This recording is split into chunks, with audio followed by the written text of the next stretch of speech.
Sounded a bit like countryside, that one, but okay. Nice laid back Essex vibe, well done. Okay, bit lazy that one, terrible. Big John here, I'm at the TalkSport offices in central London and I'm going to rate people's boshes. We'll see if they're any good or not. Bosh! Bosh! Bosh! Nice laid back Essex vibe, well done. Bosh! Bosh! Okay. Bosh! Bosh! Bit lazy that one. Bosh! Bosh! Not bad that one, not bad at all. Whenever you're ready.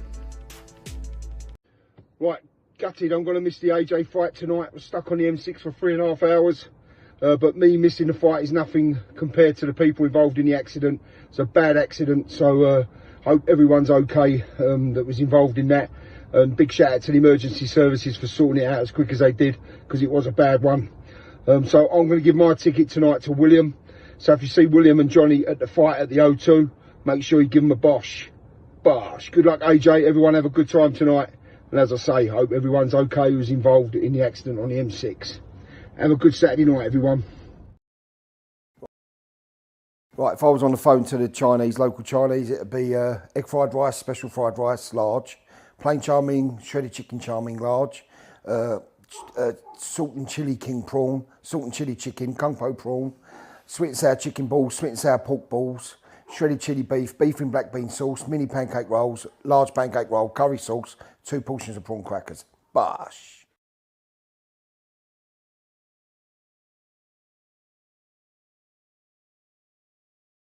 Like that, of course, you outboxed the fucking best boxer in the world for rounds. You beat him at his own game. Your game plan was perfect. It's perfect. He nicked it just at the end. But he nicked it at the end. He was stopping around. That's all it was. But that fight up until 10 was dead fucking level. You was outboxing the best boxer in the world. Your stock rose, mate. You were rose. Like you come out of that with victory, mate. Like honestly, you know, if there was any doubters out there now, bro, there's fucking none now at all. Well, there ain't any more fucking doubters there. Let me tell you something. Right. British boxing. The gift that just keeps giving. You know Anthony Joshua, yeah? You know these Anthony Joshua nights are getting bad when we don't even bother turning up until 10 o'clock. Do you remember back in the day on an Anthony Joshua fight night where we just turn up at 8 o'clock, 7 o'clock, 6 o'clock in the evening and try and get, as many viewers as we possibly could in the evening. These undercards are so fucking atrocious. These events are becoming so atrocious. We just rock up now, innit? 10 seconds before the main event at 10 o'clock, innit? The bubble really, truly is bursting, yeah? Speaking of bursting, Gareth A. Davis, right? Has been critical of Simon Jordan, right? I've got a few words for Gareth A. Davis. And yes, we've all seen Gareth A. Davis and Conor Ben. We'll be playing that in a minute. But just before I start, look at this Gareth A. Davis. Is this guy not the biggest batty rider that you've ever seen in your entire life? I mean, just look at the state of this guy, man. This guy has some serious game, when it comes to batty riding. Look, just look at this, look at this. Look how he's talking to AJ, look. It's been absolutely eye-opening being with you. Your talent, your ability, how you soak up things, your Jesus Christ. Look at AJ's face. Yo, AJ's like, this guy's blowing smoke up my arse. Look, why is it always Gareth A. Davis, innit? Fresh off blowing smoke up AJ backside, in Saudi Arabia after he got beat by Usyk. But look at this. I mean, jeez. I mean, I'm surprised though. Look at this for arse licking, and just look at AJ's face. That's how you know the bubble's bursting. I mean, AJ's one of the most. Look, I love AJ, but he's one of the most delusional dudes, in the whole of boxing, and even AJ can't buy into the pure bollocks, that Gareth A. Davis is spinning. Just listen to this stuff. Listen to this stuff. It's been absolutely eye-opening being with you. Your talent, your ability, how you soak up things, your interest in the sport, your ability to drive yourself so hard. Do you feel the same way about him the other way? Well, it's quite interesting. I'm surprised because Garcia said the complete opposite about him. Yeah, don't worry about that, AJ. It's just Gareth A talking absolute, pure, utter bollocks. One of the most two-faced men, yeah, in all of boxing, yeah? Gareth A. Davis. When he's not posting links to porn sites by mistake. What was that link he posted? When he's not posting links to porno sites. What was he posting links to? Sissy slut gets jackhammered by a BBC. So there you go. So when he's not, well, actually that probably explains why he's gushing over Anthony Joshua, actually. His browser history probably explains why he's coming up with some Class A guff like this. It's been absolutely eye-opening being with you. Your talent, your ability, how you soak up things, your interest in the sport, your ability to drive yourself so hard. Yeah, I bet he'd like AJ to drive himself forward and soak up a few things there. Gareth A. Davis. This man's got the nerve to talk shit about Simon Jordan. Bro, all these whack-ass journalists, yeah, need to stop it, man. Have you noticed that now? All these shitty journalists are now coming out of the woodwork, yeah? Trying to slag off, yeah, Simon Jordan. Simon Jordan's in a whole different league compared to these dudes, man. What was it that Tupac said, man? All you old niggas trying to... excuse me, let me rephrase that. All you old niggas trying to advance is all over now. Take it like a man. Niggas looking like Larry Holmes, flabby and sick. Trying to play a hate on my shit. Can need a fat dick. Someone needs to play that to Gareth A. Davis, man. Trying to hate on Simon Jordan. This man's two-faced. 1 minute he's saying AJ done, and he all up Tyson Fury's backside. Next minute he turning it around, yeah, and he's giving AJ the spiel. Look at AJ's side eye there, look. Just look at the face on AJ. AJ heard all that talk before. AJ's sitting there in his head thinking, yeah, that's what all the girls say. AJ's sitting there listening to Gareth A. Davis talking. AJ's sitting there thinking, yeah, that's what all the girls say. Heard it before. Right, let's carry on. Conor Ben is currently at this show, making an absolute fool of himself, I hear. Let's have a look at this. Conor Ben isn't very happy with Gareth A. Davis. Gareth A. Davis trying to do the two-faced. To be fair, I don't think Gareth A's been too harsh on Conor Ben, to be honest. Although, to be fair, he did rat him out, didn't he? Gareth A was the one who ratted him out for failing that first test earlier in the year. Do you remember when we only thought that Conor Ben had one adverse finding, and then Gareth A Davis went on ID Boxing and told everybody actually he's failed another one earlier in the year for WBC cares. Do you remember that? So that's probably the reason why. But here's Conor Ben. Here's Gareth A Davis trying to go ringside to have a chat with Conor Ben. Oh, he told him, get out of my face there. So that's Conor Ben telling Gareth A Davis to get out of my face. It's funny because if you look at Conor, this is how confused Conor is. Conor actually went to fist bump him. If you watch this, 1 minute Conor's going to fist bump him. Just watch. Can you see that? That's how confused Conor Ben is. Must be them chicken eggs. He's gone up to him. Look, he's giving him a fist bump. Look. Fist bump. He's giving him a fist bump. Then he's realised, oh shit, they're about to interview me. Nah, get out of my face, man. Get out of my face. And there's Charlie Sims, yeah? Manager of the year, Charlie Sims. The less said about him, the better. Let's put it this way. With management like him in your corner, who needs fucking enemies, innit? Charlie Sims, innit? Probably the worst manager of all times. Of all times, but it is what it is. So yeah, he's coming over there. There's Conor Ben. Get out of here. Get out of my face there, look. One more time there. I mean, Conor Ben's entitled. Get out of my face. Conor Ben. Do you know who Conor Ben looks like? You ever seen the film Training Day? You ever seen the film Training Day? Do you know them dudes who hold Ethan Hawke in the bathtub ready to shoot him? Why does Conor Ben look like one of the cartel members, yeah? Who are ready to put Ethan Hawke, yeah? In the bathtub and blow himself off with a shotgun. Am I lying or am I not lying? Press one if you agree with me. Does Conor Ben not look exactly like, yeah, one of the narcos, yeah, in Training Day? But he looks exactly... What is this, look? Let's have a look at this. He looks exactly like that dude. He looked like he was about to put Gareth A Davis in a bathtub and put a shotgun in his mouth. Let me get the picture. There you go. Look at that, look. He looks like a narco.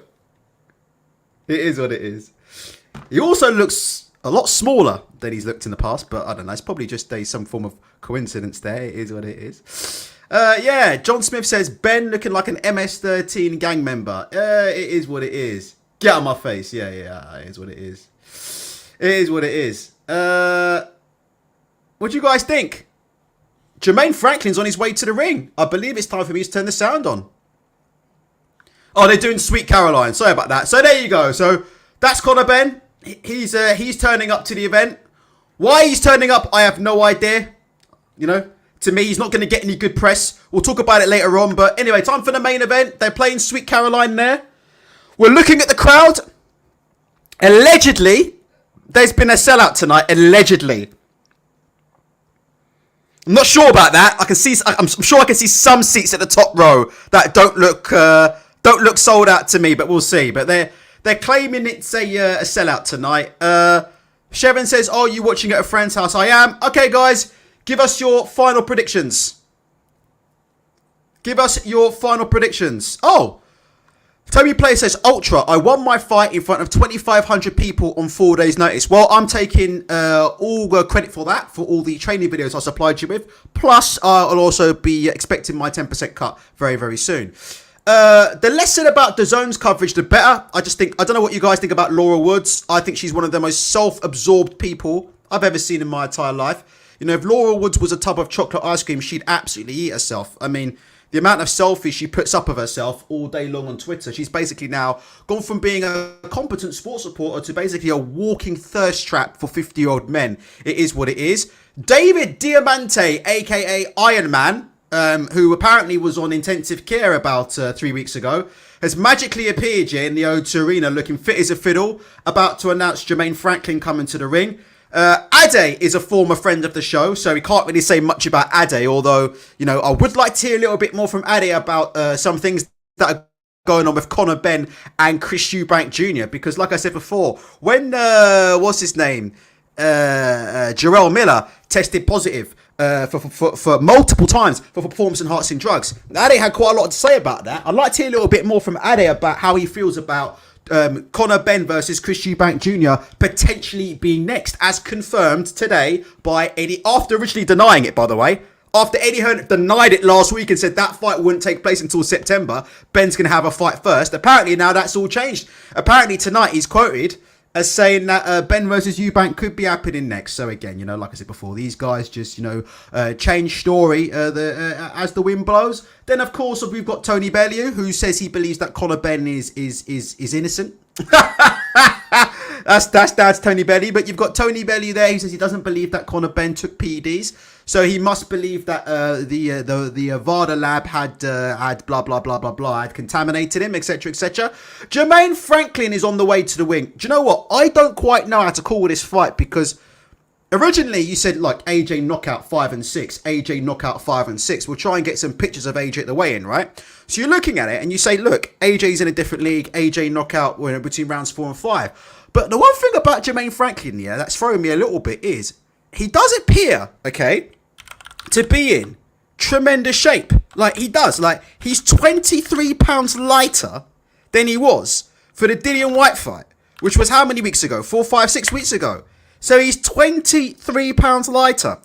Anthony Joshua is a career heaviest. He's looking like the old AJ that we used to see at the O2 Arena, isn't he? He is exactly like the old Anthony Joshua. So it is what it is. Anthony Joshua looking like him. Look, he looks massive. Anthony Joshua well and truly looking like himself again. Looking like the old 2 Anthony Joshua. Looking like he's about to go into the ring, yeah? Topping the bill against Gary Cornish, yeah? Just like in the old days. So how do you guys have it? How do you guys have it and how do you guys see this fight? Yeah, Anthony Joshua coming in, his career heaviest, 255 pounds. Some people are pointing out some inconsistencies in that. They're saying, well, Anthony Joshua took the mic after the Alexander Usyk fight and says, I can't do 12 rounds, I'm too big. He turns up for this fight, and he turns up the biggest of his career. Like, he's turning up almost 10 pounds. Like, he's almost a stone heavier than when he fought Usyk. Am I right in saying that? He's about stone heavier than when he fought Alexander Usyk. So it's going to be interesting as Anthony Joshua is now on the walkout, coming to the ring, flanked by Mr. Eddie Hearn. The less said about him, the better. But we'll have to see. I mean, Dench, are you really going for Franklin? Are you serious? James is saying Franklin wins by any means. LD Phoenix is going for Franklin in 5. Is there anybody here who's got Vanguards of Manhood is going for Franklin by KO? I want to know if Tony is around. Maybe he'll come on tonight. Tony has said from the get-go that he thinks Jermaine Franklin has a genuine chance to win. Listen, we're going to see, innit? We're going to see. It's going to be pretty interesting because normally, again, like I've gone for Anthony Joshua by knockout, 3, 4, 5 rounds. I just think he's in a completely different league. And when he lands, that's going to be the end of it because it's Anthony Joshua. Do you know what I mean? And I thought his performance against Alexander Usyk was a career best. But there's a few things about Anthony Joshua, And it's that weight, isn't it? He's carrying a lot of weight. And you just feel, Tony Brave, the fight's on now. Anthony Joshua's literally walking to the ring. So Anthony Joshua's backstage. He's about to go through the entrance. So he's walking to the ring. How do you guys see it? Like, if Jermaine Franklin can make this fight last, could it get interesting, given that Anthony Joshua is the heaviest he's ever been? We'll have to wait and see. I'm not sure. I'm not really sure, Like I said before, this normally has Anthony Joshua inside 4-5 all over it, right? Jermaine Franklin is not on Anthony Joshua's level. But like I said before, Anthony Joshua hasn't been active. Jermaine Franklin has been active. Yeah? Jermaine Franklin's already fought in the UK X amount of weeks ago. Jermaine Franklin appears to be, right, in career best shape. Anthony Joshua looks in fantastic shape, but coming in at career heaviest. So, I don't know. I think quite a few of you are ahead of me on the stream, yeah? So, just be aware. You're probably about a good minute ahead of me as Anthony Joshua is about to come to the ring. One sec. Yeah, right now I'm at it where they've just got the Anthony Joshua VT at the top of the stadium. Can you please hit the like button? We haven't been hitting the like button enough recently. We've got 136 in here and 23 likes. If we can start hitting the like button, that would be fantastic. Because I think what will happen is, depending on how the fight goes, pre-fight, we'll probably do our biggest numbers after this fight is done. So 136 right now. Please hit the like button. Anthony Joshua coming to the ring. Who's this rapper coming to the ring? He's got lighter skin than me. Oh my gosh. This rapper is genuinely terrible. Who is this though? Can somebody tell me who this rapper is though still? Here comes AJ. AJ coming to the ring there. There's the fireworks. Why they got fireworks and fire for Jermaine Franklin? Do you know what I mean? AJ coming out to bear fireworks, smoke, fire, the lot, walking on his way to the ring. We always look at Anthony Joshua. How does he look on his way to the ring? I don't know. How do you think Anthony looks on the way to the ring there? It looks alright-ish. I hope he's alright, Sorry, I'm just looking at Anthony Joshua on the way to the ring there. I don't know. What do you guys think? Oh, so Shevin saying that must be his rapper. Cousin Banjo. That must be Cousin Banjo rapping. Hey, G14, where you at? G14. Hey, if you're part of G14, please hit the like button right now. What do you guys think about AJ at the walkout there? He did look vacant to me. I have to say, Vanguard's a man. And what do you think? AJ looks pretty vacant. He looked out there. He looked like me. Maybe AJ's taking the surgery. Now, he looks a lot better now he's in the ring, to be fair. He looks a lot better now he's in the ring. He looks focused. He's looking Jermaine Franklin in the eye. AJ walks right over to Jermaine Franklin. And he's looking to him dead in the face. Rotted.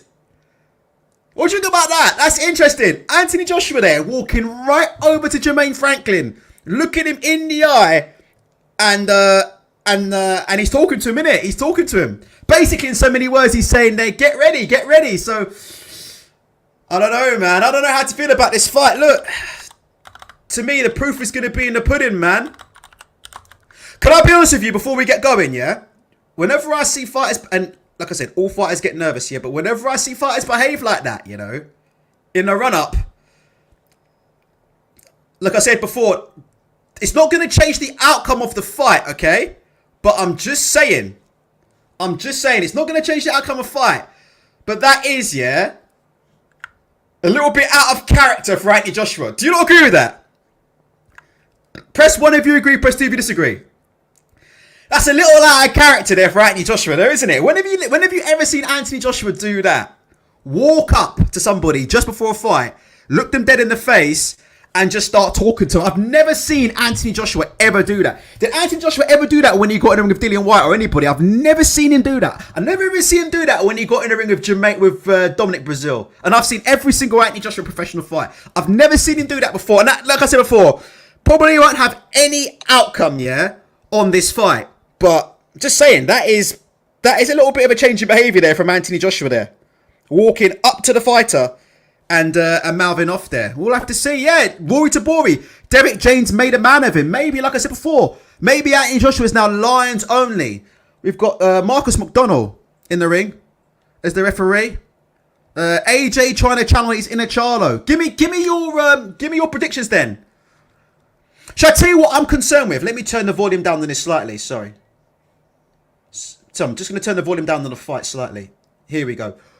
What I'm slightly concerned with Anthony Joshua is setting up the shots from distance. And that's my ultra tech tip for you to watch tonight, is setting up the shots from distance. Because for me, Anthony Joshua, when there's always a little bit of a gap between him and the opponent, I'm always looking at, right, how is he closing the gap? What shots is he kind of throwing to close in? Or when he wants to keep his opponent at distance, what shots is he throwing to keep the opponent at distance? What shots is he throwing to find his way in? When he's on the outside, does he feint his way in? Does he do things? Does he do setups? And I'm not sure, I do worry about him. He does seem to me, as Daryl came on and said on the show this week on Wednesday, he does seem to be a bit of a jab, right hand, left hook merchant. We don't see much of a double jab from Anthony Joshua. We don't see too much in the way of AJ feinting in his way in, throwing dummies and then coming up with a shot. He does seem to be quite rudimentary. To me, Anthony Joshua was always at his best, when he was in the ring against overmatched opponents and he was stalking overmatched opponents, where he could just walk himself. Opponents were petrified of him and he could just walk himself into the mid-range, let his hands go, connect with some shots, hurt them, and then put some shots together. That's when I thought Anthony Joshua was at his best, when he could just walk himself into the mid-range. When he has to work himself, when he has to put some work in to get from the outside to that mid-range, I do think he telegraphs his shots. I don't think he feints on his shots, and I think he's predictable in his shots. And I don't think he doubles up and triples up on the shots. Don't see him double up the jab, go for the right hand. You don't see him feint the right hand always and come across with the left hook. You don't see them kind of things. David Hay, by the way, in the crowd tonight with one of his 15 girlfriends. You don't see them kind of shots from Anthony Joshua. So we'll have to see what he's learned under Derek James. Listen, Derek James, Lions only. Will we see Anthony Joshua just, go in there and be the big man, pay caution to the wind and say, look, I'm not going to go in there and box? Does he still have that in him to go in there and say, look, I'm not going to box, I'm going to go in there, push him back, hustle him, do whatever, we'll see. Right, I am ahead of you, so I'm behind you guys, so try not to ruin it for me. This fight's about to be on. What does Anthony Joshua have left? We've got 154 in the chat. Please hit the like button. Here's what it is. There'll be hopefully some form of call-in live after the show. So if you want to call in and give your opinions, you're welcome to do so. This first round's going to be very, very important in terms of gauging where Anthony Joshua is. The round's just started. Anthony Joshua jumps straight into the center and starts throwing jabs. Just short there of Jermaine Franklin. Jabs Franklin straight away is a lovely jab to start. Great start from Anthony Joshua. Solid jab from Anthony Joshua down the middle. But Jermaine Franklin's holding the center. Jermaine Franklin's backing off. So again, they're both just sitting off each other. Jermaine Franklin, they're falling short with his own jab. He hasn't got his distance down yet. I'm just waiting to see. Anthony Joshua's got into a very, very good rhythm early on. Very, very good rhythm. He's taking the center of the ring, Anthony Joshua. He looks just outside of punching range. He's throwing some good jabs. He's just another jab with Franklin. And he's just looking at what Franklin's doing. Cool. Jermaine Franklin there with a right hand, which I think landed. That was a lovely left hook from Anthony Joshua. I'd have to say, I like what Anthony Joshua was doing in this first round, because what Anthony Joshua was doing is he's walking forward, he's meeting Jermaine Franklin, he's looking to catch and shoot over Jermaine Franklin's shots. So Anthony Joshua was going in there early on, statement of intent. He's holding the center, he's holding his ground. He's not backing off from Jermaine Franklin. When Jermaine Franklin's trying to throw his jabs and right hands, AJ isn't bouncing out of range. He's not bouncing out of range, he's staying in range, catching, and he's staying in the kill zone. So this tells me that we're going to see a very, very aggressive Anthony Joshua tonight. Very aggressive. He's staying right in the pocket. He's not backing out. When Franklin's coming up with a jab or trying to throw a right hand, AJ's not just bouncing out of range and then resetting. AJ's always keeping himself just in and around punching range. He's doing good. He's catching most of Franklin's shots, and he's just looking at the moment to see what he likes. And he can counterpunch there. Jermaine Franklin threw a jab, left hand, and just came across with that right hook. One thing to watch out for Anthony Joshua, and this is what Tony's review said about Anthony Joshua. Whenever Anthony Joshua is up close and the combination punches start throwing, Anthony Joshua puts his earmuffs on and his head just goes down. It's almost like he's looking on the floor when he puts his earmuffs on. Oh, it's a good exchange of jabs between the two of them. Anthony Joshua definitely winning. Anthony Joshua's jab looks solid right now, but Jermaine Franklin exchanging a good jab as well. Anthony Joshua just missing with that right hand. But what's one thing to look out for is if Jermaine Franklin gets to the inside here of Anthony Joshua and throws those combinations, just watch Anthony Joshua's head position, because he's not very active in defense. He just does tend to just tuck his chin down, look down to the floor and put the earmuffs on. And he gets caught with shots like that, coming out of that. Because if that makes sense what I'm saying, if that makes sense, just press 1. But just look at Anthony Joshua. Whenever he's up close and the combinations, whether you watch the Ruiz fight or any fight, his default is to tuck his chin down and just put his earmuffs on. And just almost sort of hope the punches go away. And he gets caught coming out of the inside with hooks and all kinds of stuff over the top. And that's why he got beat by Andy Ruiz. I don't know if I made sense there. Jermaine Franklin's beginning to get into this fight a little bit, to be honest. Anthony Joshua already fighting at quite a slow pace. Jermaine Franklin looking comfortable. But again, it's when Anthony Joshua lands that first big combination, there's going to be a real problem. And his jabs look very, very heavy set. Very, very heavy set from Anthony Joshua so far. Good heavy set jab. But, you know, like I said, nothing there. Nothing there in that first round that would... We'll see. We'll give him the second round and we'll see. What do you guys think about it so far? What do you think about AJ in that first round so far? I have to say, can you see what I'm saying when there's distance there? Can you see how difficult Anthony Joshua's finding it to set up the right hand? Do you see Anthony Joshua throwing a double jab and stepping behind the right hand? You don't see it, do you? Whenever there's distance and you see Jermaine Franklin's just stepping outside of punching range, this is the problem with Anthony Joshua. He always has problems setting up his shots. And if you watch when there's distance there, he threw a lead right hand a couple of times and he missed. He telegraphed that lead right hand and Jermaine Franklin just rolled underneath it. So if you watch Anthony Joshua, the key is, people say it's just against short fighters. Watch when there's distance. How does Anthony Joshua set the shots up? Right? And I'm not seeing it so far in that first round. I've seen a good jab from Anthony Joshua, but I'm not seeing him just, double jab, stepping behind that double jab, set up the right hand. I'm not seeing him set the shots up. This round 2's just started. Let's see. So when there's a bit of distance, what punches is Anthony Joshua throwing to set up on Jermaine Franklin? He throws a jab, but he's missed the jab. See, in a minute, he's too far away. If he goes with the straight right hand, right, he'll miss because he's too far out. He's too far out right now for that straight right hand. Jermaine Franklin's just on the outside. So at the minute, AJ's just not throwing. So what I'm saying is now, AJ, can we fake the jab? Can we fake the jab to the body? Can we sell Franklin on some shots to try and set up that right hand? Because that's what AJ's looking for. He wants that right hand, but he's too far out. Can you see? And Jermaine Franklin there came in and got countered with a short right from Anthony Joshua. So Jermaine Franklin stepped in behind the jab. Anthony Joshua threw that chopping right hand over the top and it caught Jermaine Franklin. I agree, Jason. AJ does look a bit slow to me, but he's definitely winning this fight. But you see AJ there. AJ fell through the jab. He fell short. And can you see, look at the punch output from Anthony Joshua. Can you see? The punch output just isn't there in a minute. He's looking to counter Jermaine Franklin, not looking to impose himself, yeah? Because he's so far out from distance, Anthony Joshua, there's no right hand for him. So he doesn't feel comfortable setting up his shots at all. Can you guys see that? Press 1 if you can see. Franklin staying right out of range and Anthony Joshua there doesn't feel comfortable stepping in behind a double jab and throwing the right hand. He doesn't feel comfortable setting up his shots. So can you see? So what he's doing at the moment is he's more actually sticking behind the jab and waiting for Franklin to walk himself onto a right hand. That was a lovely right hand flush from Anthony Joshua. Anthony Joshua took a jab straight down the middle but returned with a lovely counter right uppercut. Lovely counter hook from Anthony Joshua. Beautiful shot. 2 good shots. Good jab, right hand to the body. I think Anthony Joshua's... Someone's blood's on his face. I don't know if he's cut early on. If you're Jermaine Franklin, you just need to just get to round 5 and 6. That's it. Simple as that if you're Jermaine Franklin. You just need to get to round 5 and 6. Anthony Joshua's landing a good couple of counter right hands, but Anthony Joshua's not landing anything coming forwards at the minute. He's relying on Jermaine Franklin to walk himself into that right hand, but if you're wondering where the punch output is from Anthony Joshua, he's out of range. Like I said before, does he know how to throw a shot, adjust his feet and throw the shots off? I'm not sure. Do you guys understand what I'm saying? Let me know. Press 1 if you understand what I'm saying. We're watching it. There's 42 seconds left in the second round and there's not a lot of activity coming from Anthony Joshua. He's winning this fight, right? But if you're looking at where's the activity from Anthony Joshua, oh, good straight right from Franklin. But a lovely body shot there from Anthony Joshua. But that was a good straight right hand there from Jermaine Franklin. That was his best shot of the fight so far. And he beat Anthony Joshua for pure speed. But if you just watch Anthony Joshua, can you see, look at the pace. Good jab from Anthony Joshua. But the pace is not a high-paced fight. It's not a high-paced fight for at all. Anthony Joshua went for the counter left hook. And Jermaine Franklin rolled underneath it. And like I said before, the pace is not high for Jermaine Franklin at all. So Jermaine Franklin's able to fight at a very, very nice pace right now.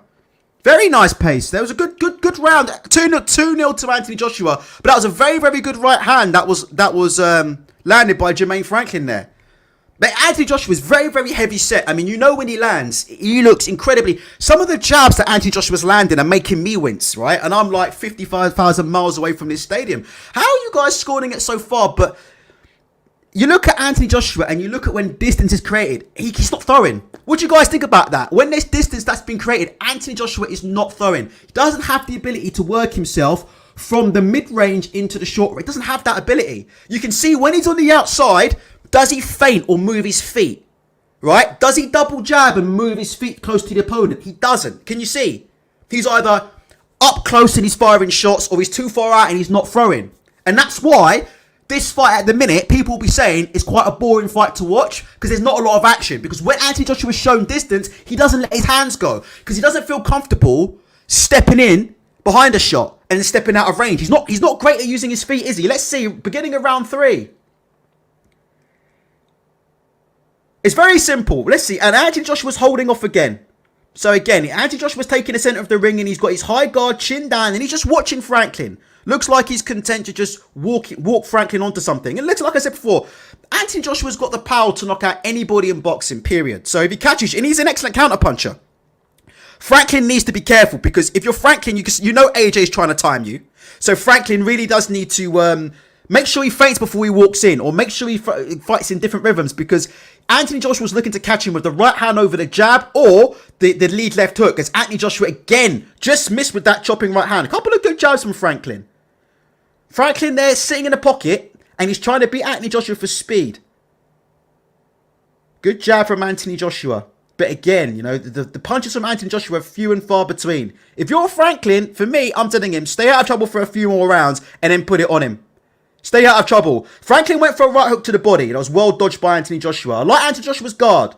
Nice solid guard. And you see there, Anthony Joshua there overcommitted. He threw a massive right hand from way out and he fell over his own shot and had to roll out of trouble. Press 1 if you saw that. Do you see what I'm saying? This is exactly what I'm saying about Anthony Joshua. When there's distance, he doesn't know how to set up his shots. He doesn't know how to bring his feet in behind the shots.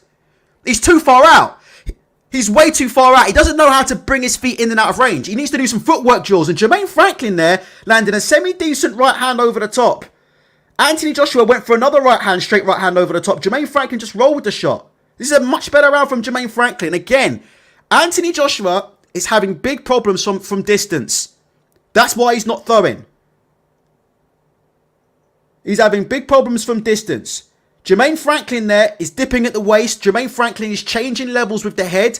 Jermaine Franklin is looking to dodge duck and weave under the shots and beat Anthony Joshua for speed. Trying to counter Anthony Joshua for speed. Good jab from Anthony Joshua. Look at that. Jermaine Franklin knows how to move his feet there. Jermaine Franklin there came in behind the double jab and threw the right hand to the body. This is a much better round for Jermaine Franklin. He's starting to get into the rhythm there. I mean, there's always a chance he could walk himself onto something big, but this is a much better round so far from Jermaine Franklin. I've got 30 seconds to go. You guys are quite a bit in front, so bear with me on this one. And again, look, Anthony Joshua, look. Good jab from Jermaine Franklin. Now, this is what we talk about. You know when we talk about touch jabs in boxing? If Anthony Joshua knew how to throw a touch jab, he would be a much better fighter. Because if he knew how to throw a touch jab, he could touch Franklin, move his feet in behind the shots and bring himself into range. But he does not know how to bring himself into punching range right now. And this is a much better round from Jermaine Franklin. Good right hand at the end of the round from Anthony Joshua. But for me, that was a Jermaine Franklin round. How have you got it so far, guys? I've got it 2-1. For me, that was... I mean, it'll probably go to AJ anyway. But for me, if you're asking me, as a quote-unquote neutral observer, I'm giving that round to Jermaine Franklin. I don't see anything from Anthony Joshua at the minute that tells me that he has changed as a fighter. Do you guys see anything from Anthony Joshua that makes you think massive changes from Derek James? I know Rome was built in a day, but can you see what I'm saying? I'm not being harsh in a minute, but so far, it's the same old Anthony Joshua. Am I right? Am I wrong about that? I'm just being honest, yeah? It's the same old Anthony Joshua at the minute. You know, it's the same old Anthony Joshua. And the problem is his feet. The problem for me is Anthony Joshua's feet. He doesn't know how to bring his feet in and out of range. Doesn't know how to make those adjustments with his feet. Take them small steps. You know, you throw a feint. When you throw a feint, yeah, and the fighter butts in your feint, take 2 small steps in. Close the distance. Then let your hands go. Or just throw a touch jab. Take 2 steps in. Throw the shots off the jab. But Anthony Joshua doesn't know how to do that. And that's the problem. He's holding his feet. He doesn't know. And you see it when he threw that massive right hand and missed. 2 minutes 43 to go in round 4. I thought that was Jermaine Franklin's best round. Anthony Joshua there threw a massive right hand and he missed because he telegraphs it all. Good double jab there from Jermaine Franklin backing him up. Franklin is going to have to go for this, but not right now. If you're Jermaine Franklin, you need a couple more rounds at this pace and then start pushing AJ back. Good jab from Jermaine Franklin. Beat Anthony Joshua to the jab from distance. See, the speed's causing a problem for Anthony Joshua here. It's the speed. You can see what Anthony Joshua's trying to do because Jermaine Franklin... Oh, that's a good counter from Franklin there. Franklin countered Anthony Joshua off his own right hand. So you can see there, Franklin's worked him out. What Franklin's doing is feinting him behind the jab because Franklin knows that Anthony Joshua's trying to right hand him off his jab. So Franklin there feinted the jab. Anthony Joshua went for the right hand and then Jermaine Franklin right-handed that Anthony Joshua off his own counter. So Jermaine Franklin is now trying to counter the counter puncher. He's figured out that Anthony Joshua has a lovely jab from Anthony Joshua. You can't keep taking too many jabs like that. Solid jab from Anthony Joshua. But Jermaine Franklin's clocked on that another good jab from Anthony Joshua. Jermaine Franklin's worked out that Anthony Joshua's trying to pull back right-hand him off his own jab. So what Franklin's now doing is trying to counter Anthony Joshua off his own right hand. He's trying to counter the counter puncher. He's trying to feint his jab, bait Anthony Joshua into overcommitting with his own right-hand counter and then counter him off that shot, if that makes sense. So watch out for that. Jermaine Franklin there, feinting and feinting up behind the jab. And fighting on different rhythms behind the jab. Touching the jab. Then he'll commit with the jab. Step in behind the jab. Different rhythms with the jab. Because I think he's realised that when he jabs, Anthony Joshua's going to try and throw that right hand.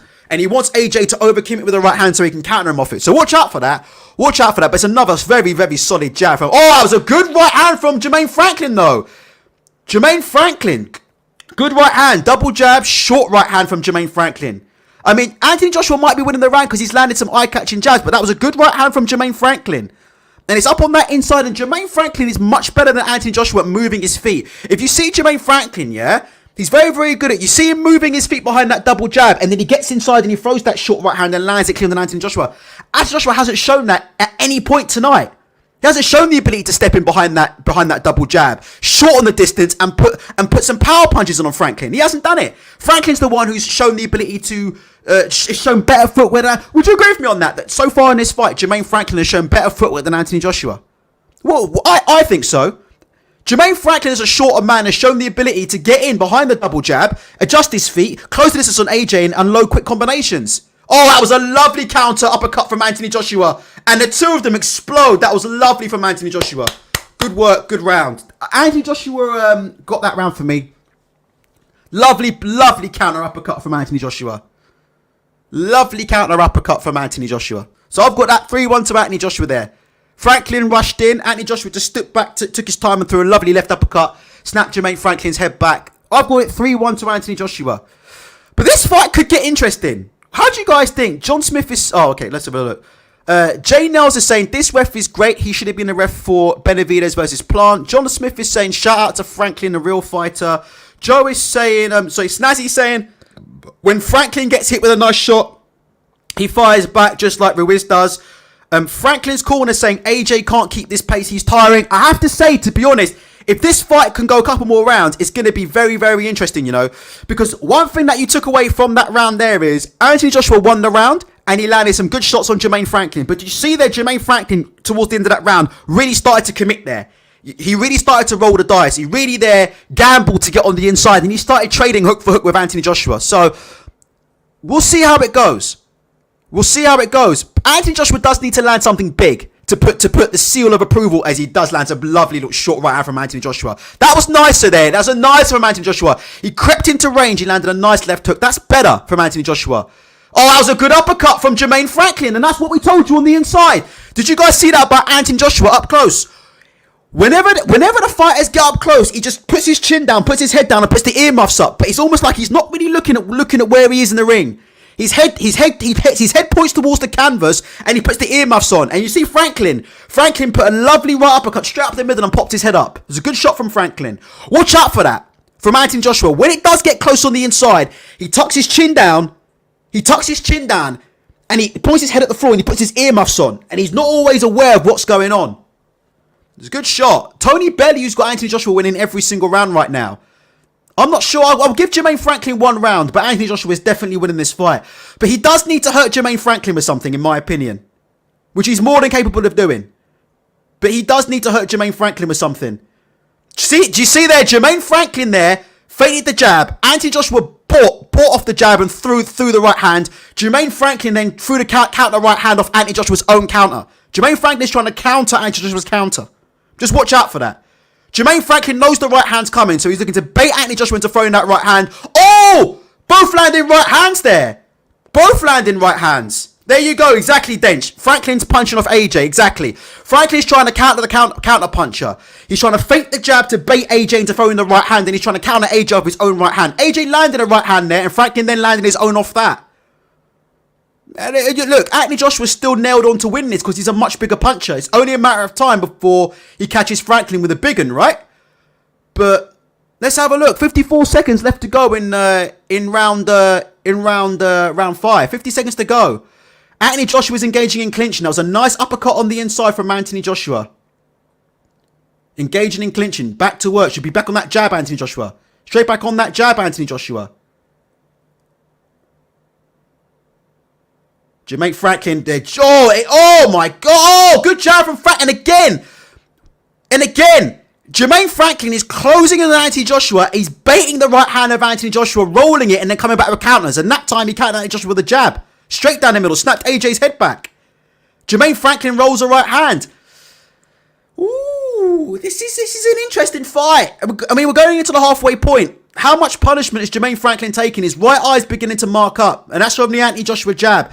Anthony Joshua's jab's been very good tonight. And his jab's been very, very heavy set. Listen, I don't care who you are, yeah? That Anthony Joshua jab is a serious jab. Very, very heavy set. 250 pounds of solid Watford muscle. Mate, it is what it is, but... Jason Walker saying, imagine if that was Fury in there. I've always said that Anthony Joshua... Just get your comments in quickly. What do you guys think about Anthony Joshua's punch selection tonight? I've always said that he struggles from distance. It's not against shorter guys. It's against distance. Whenever somebody shows him distance, he struggles to get his shots off. And if you look right now, he's got involved in a game of cat and mouse with Jermaine Franklin. If you look at the pace of the fight, who do you think the pace of the fight suits? The pace of the fight suits Jermaine Franklin. We keep hearing these stories about how Anthony Joshua is going to return to the old Anthony Joshua. He's going to go back to the old 02 Anthony Joshua. He's going to go back to being a destroyer. He's going to stop boxing. He's going to do this and he's going to do that. He is not capable of doing it. The only thing he knows how to do is walk himself into short and middle range against overmatched opponents. When he's faced here with a counter puncher like Jermaine Franklin is coming tonight, he doesn't know how to close the distance, and you're seeing him there. Right, AJ started off round 6. He's put a bit of a bounce in his feet. That's nice to see from AJ. So it's good to see from Anthony Joshua. That's nice. So it's a good start from Anthony Joshua. Much more active on the feet, and he's got a bit of a bounce in his step there. Just like the old amateur boxing style. A better start from round 6 from Anthony Joshua. If he can keep that deal up, he'll start landing big shots. Anthony Joshua, they started that round off on his tiptoes, bouncing around. That's beautiful. That's what they do in amateur boxing. They're on their tiptoes, bouncing around, bouncing in, out. Just little bounces in and out because it's hard to pick up when the opponent's going to throw and when he's not going to throw. But when he starts staying on the outside and he's being static on the outside, waiting for things to come to him, then there's problems because he's getting countered off his own counter. He's sitting there waiting to counter Jermaine Franklin, but Jermaine Franklin wants him to counter. He's countering Anthony Joshua with his own counter shots. Let's see. Not much action has happened so far. We've got about 1 minute 55 to go in round 6. Anthony Joshua went there for the left hook there. Just glazed Jermaine Franklin. Nothing major there. Jermaine Franklin, I tell you what, needs to start looking at... Oh, good overhand right there from Jermaine Franklin. There you go. Off the Anthony Joshua jab. AJ threw the jab and Jermaine Franklin timed him. He rolled him and threw a good overhand right. Didn't hurt Anthony Joshua, but it was a flush shot. Good flush shot there. Yeah, John Smith. It was a good straight right hand there from Jermaine Franklin. Landed it flush. Oh, there. And there you go. Jermaine Franklin nearly got his head lifted to Mars. Good left hook right hand from Franklin. He's countering Anthony Joshua. Every time Anthony Joshua throws that right hand, press one if you can see it. Can you see what's happening? Every time Anthony Joshua throws that right hand, Jermaine Franklin is springing off that right hand and closing the distance. Because Anthony Joshua, like I said before, he throws the right hand, he falls over his right hand, and Anthony Joshua's not in a position to throw anything. There you go again. Anthony Joshua missed with the right hand. Jermaine Franklin tried to come out with the left hook. But watch out for that right hand. He's trying to counter Anthony Joshua off his own right hand. Good straight right hand from Jermaine Franklin again. It's a good round. It's a good round. Jesus. Jermaine Franklin throws another shot. He looks quite tired in there, but this is definitely a Jermaine Franklin round. There's just like no question about it. This is Jermaine Franklin's best round. Good double jab from Anthony Joshua. But it's the speed and the counter punching that's causing Anthony Joshua problems in this fight. And it's that Anthony Joshua right hand. It's that Anthony Joshua right hand at the minute that's causing him problems. Jermaine Franklin is trying to bait the Anthony Joshua right hand and then slip the Anthony Joshua right hand and then counter with his own shots. He's trying to bait. He wants Anthony Joshua to throw that right hand. Now, does Anthony Joshua have the ability to start feinting the right hand? No, he doesn't. And you can see the way Anthony Joshua's boxing in a minute. He's trying to use lead hand control on Jermaine Franklin and he's telegraphing that right hand. That's why Jermaine Franklin slips it. Let's see. Oh! Good shots from Franklin. That's a good round from Franklin, man.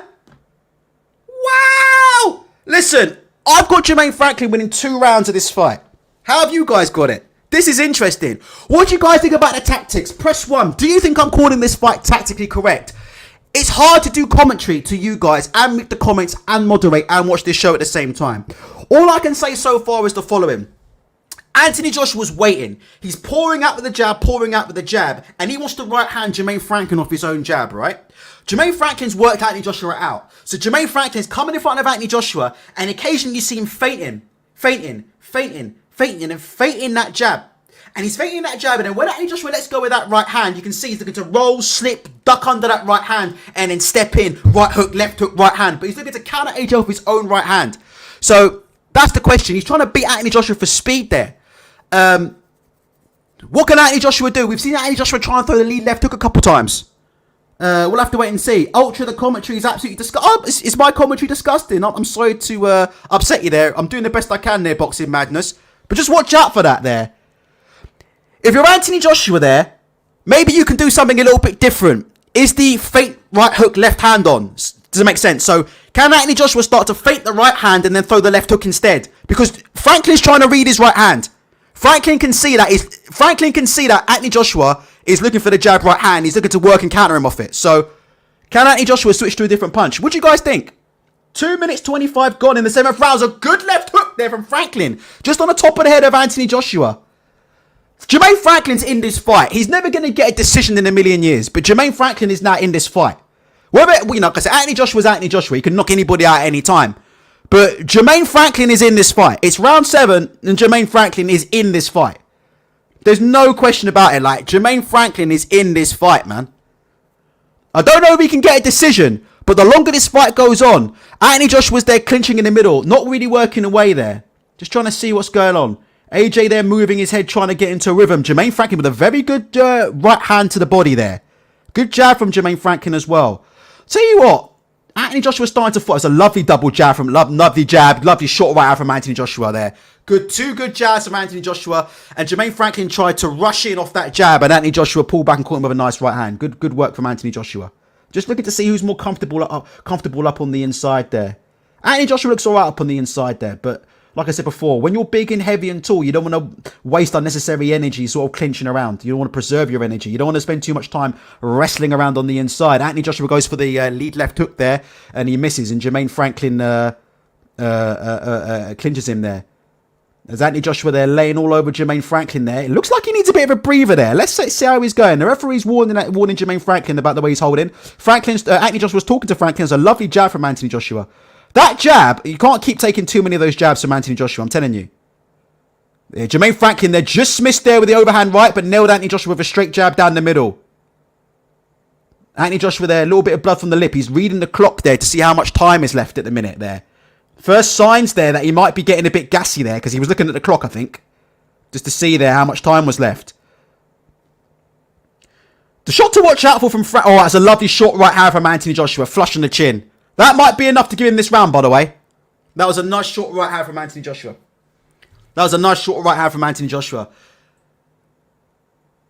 17 seconds to go there. The round didn't start off good for Anthony Joshua, but like I said before, Jermaine Franklin's finding it very, very difficult to close the distance at the minute. There's a lovely short left hook from Anthony Joshua in the middle there as well. Good short left hook. Good short right hand from Anthony Joshua, but Jermaine Franklin taking him and firing back. To tell you what, that was an Anthony Joshua round all the way. Do you know what? Jermaine Franklin can do something in this fight, yeah? But at some point, he's going to have to up the pace and go for it. Does that make sense? He's in the fight. If the plan was for Jermaine Franklin to get into the fight, he's got into the fight. He hasn't been blown away, right? Like people like me thought he would, right? He's not been blown away. The question that Jermaine Franklin's now got to answer is, do you want to win this fight? We've got nearly 300 people. We've got 300 people, only 75 likes. If you can please hit the like button, that'd be absolutely fantastic, yeah? But I'm looking at it now and I'm saying, Jermaine Franklin's got to make the decision. Are we going to win or not going to win? You know, and that's the decision, you know. Are we going to go to win or not? If he ups the tempo and starts upping the pace here, right? And starts hustling Anthony Joshua a bit more, obviously he's going to leave himself open to being knocked out. But if he can successfully up the pace in this next round, he might have a chance to do something in this fight. That's what I think. He might have a chance to do something in this fight. So it's a question of, has he got anything left? Can he up the pace? Richard is saying that short right is what Derek James has been telling him to throw all night. Been telling him to be quicker with it and snap it exactly like that. Some lovely short right hands from Anthony Joshua as Jermaine Franklin tries to close distance behind the jabs and the feints. Good jab to start off with Anthony Joshua. They're clinching on the inside there. Looking up on the inside. Bellew's got it 7-0. Has Tony Bellew got it 7-0? No, ridiculous. Absolutely ridiculous. We'll check the scorecards on Twitter in a minute. I think Jermaine Franklin's won 2 rounds or so at least. I don't think it's 7-0. Good short right hand again from Anthony Joshua. That was a lovely short right hand. Good short check left hook from Anthony Joshua. Lovely short right hand. And do you know what's happening now? He's not loading up behind the shots. That's lovely work from Anthony Joshua there. And he's grinning there at Jermaine Franklin. That was nice work. Anthony Joshua there, a lot more freer there with the shots. He's not loading up behind the shots. Not cocking his hand back. Not telegraphing the shots. Not so obsessive power there. Those nice short right hands. He's just trying to hit the target for speed. That's beautiful. He's a lot more relaxed there in the beginning of this 8th round. And them nice short right hands, all they need to do is just hit the target. Hit the target for speed. Let the power take care of itself. Don't try and load up, cock your hand back and telegraph like he's been doing previously. Much better round there. Last 2 rounds been much better for Anthony Joshua. Much better. If he can keep up that deal, it's a different fight. Jermaine Franklin's having to work really hard now. He's not getting off any work. He's not having much success at the minute. He's getting to the inside and AJ's wrestling him around and clinching him around. The shots are much looser now from Anthony Joshua. He's got bouts in his feet there, Anthony Joshua, as well. Look at him now, moving on his feet, turning laterally, spinning around, pivoting around Jermaine Franklin. All of a sudden, he's got a bit of bounce in his feet. He's definitely found the rhythm now. Definitely found the rhythm. And that rhythm's come from him touching. And not looking to load up and tense up. He's not tense on the shots anymore, Anthony Joshua. He's not tensing up on the shots. He's not looking to load up and throw everything with fucking power. He's looking to just hit the target for speed and let the power take care of itself. And that's why the shots are coming faster. You guys can do it at home. If you sit at home right now and clench your fists and clench your shoulders and try to punch, right?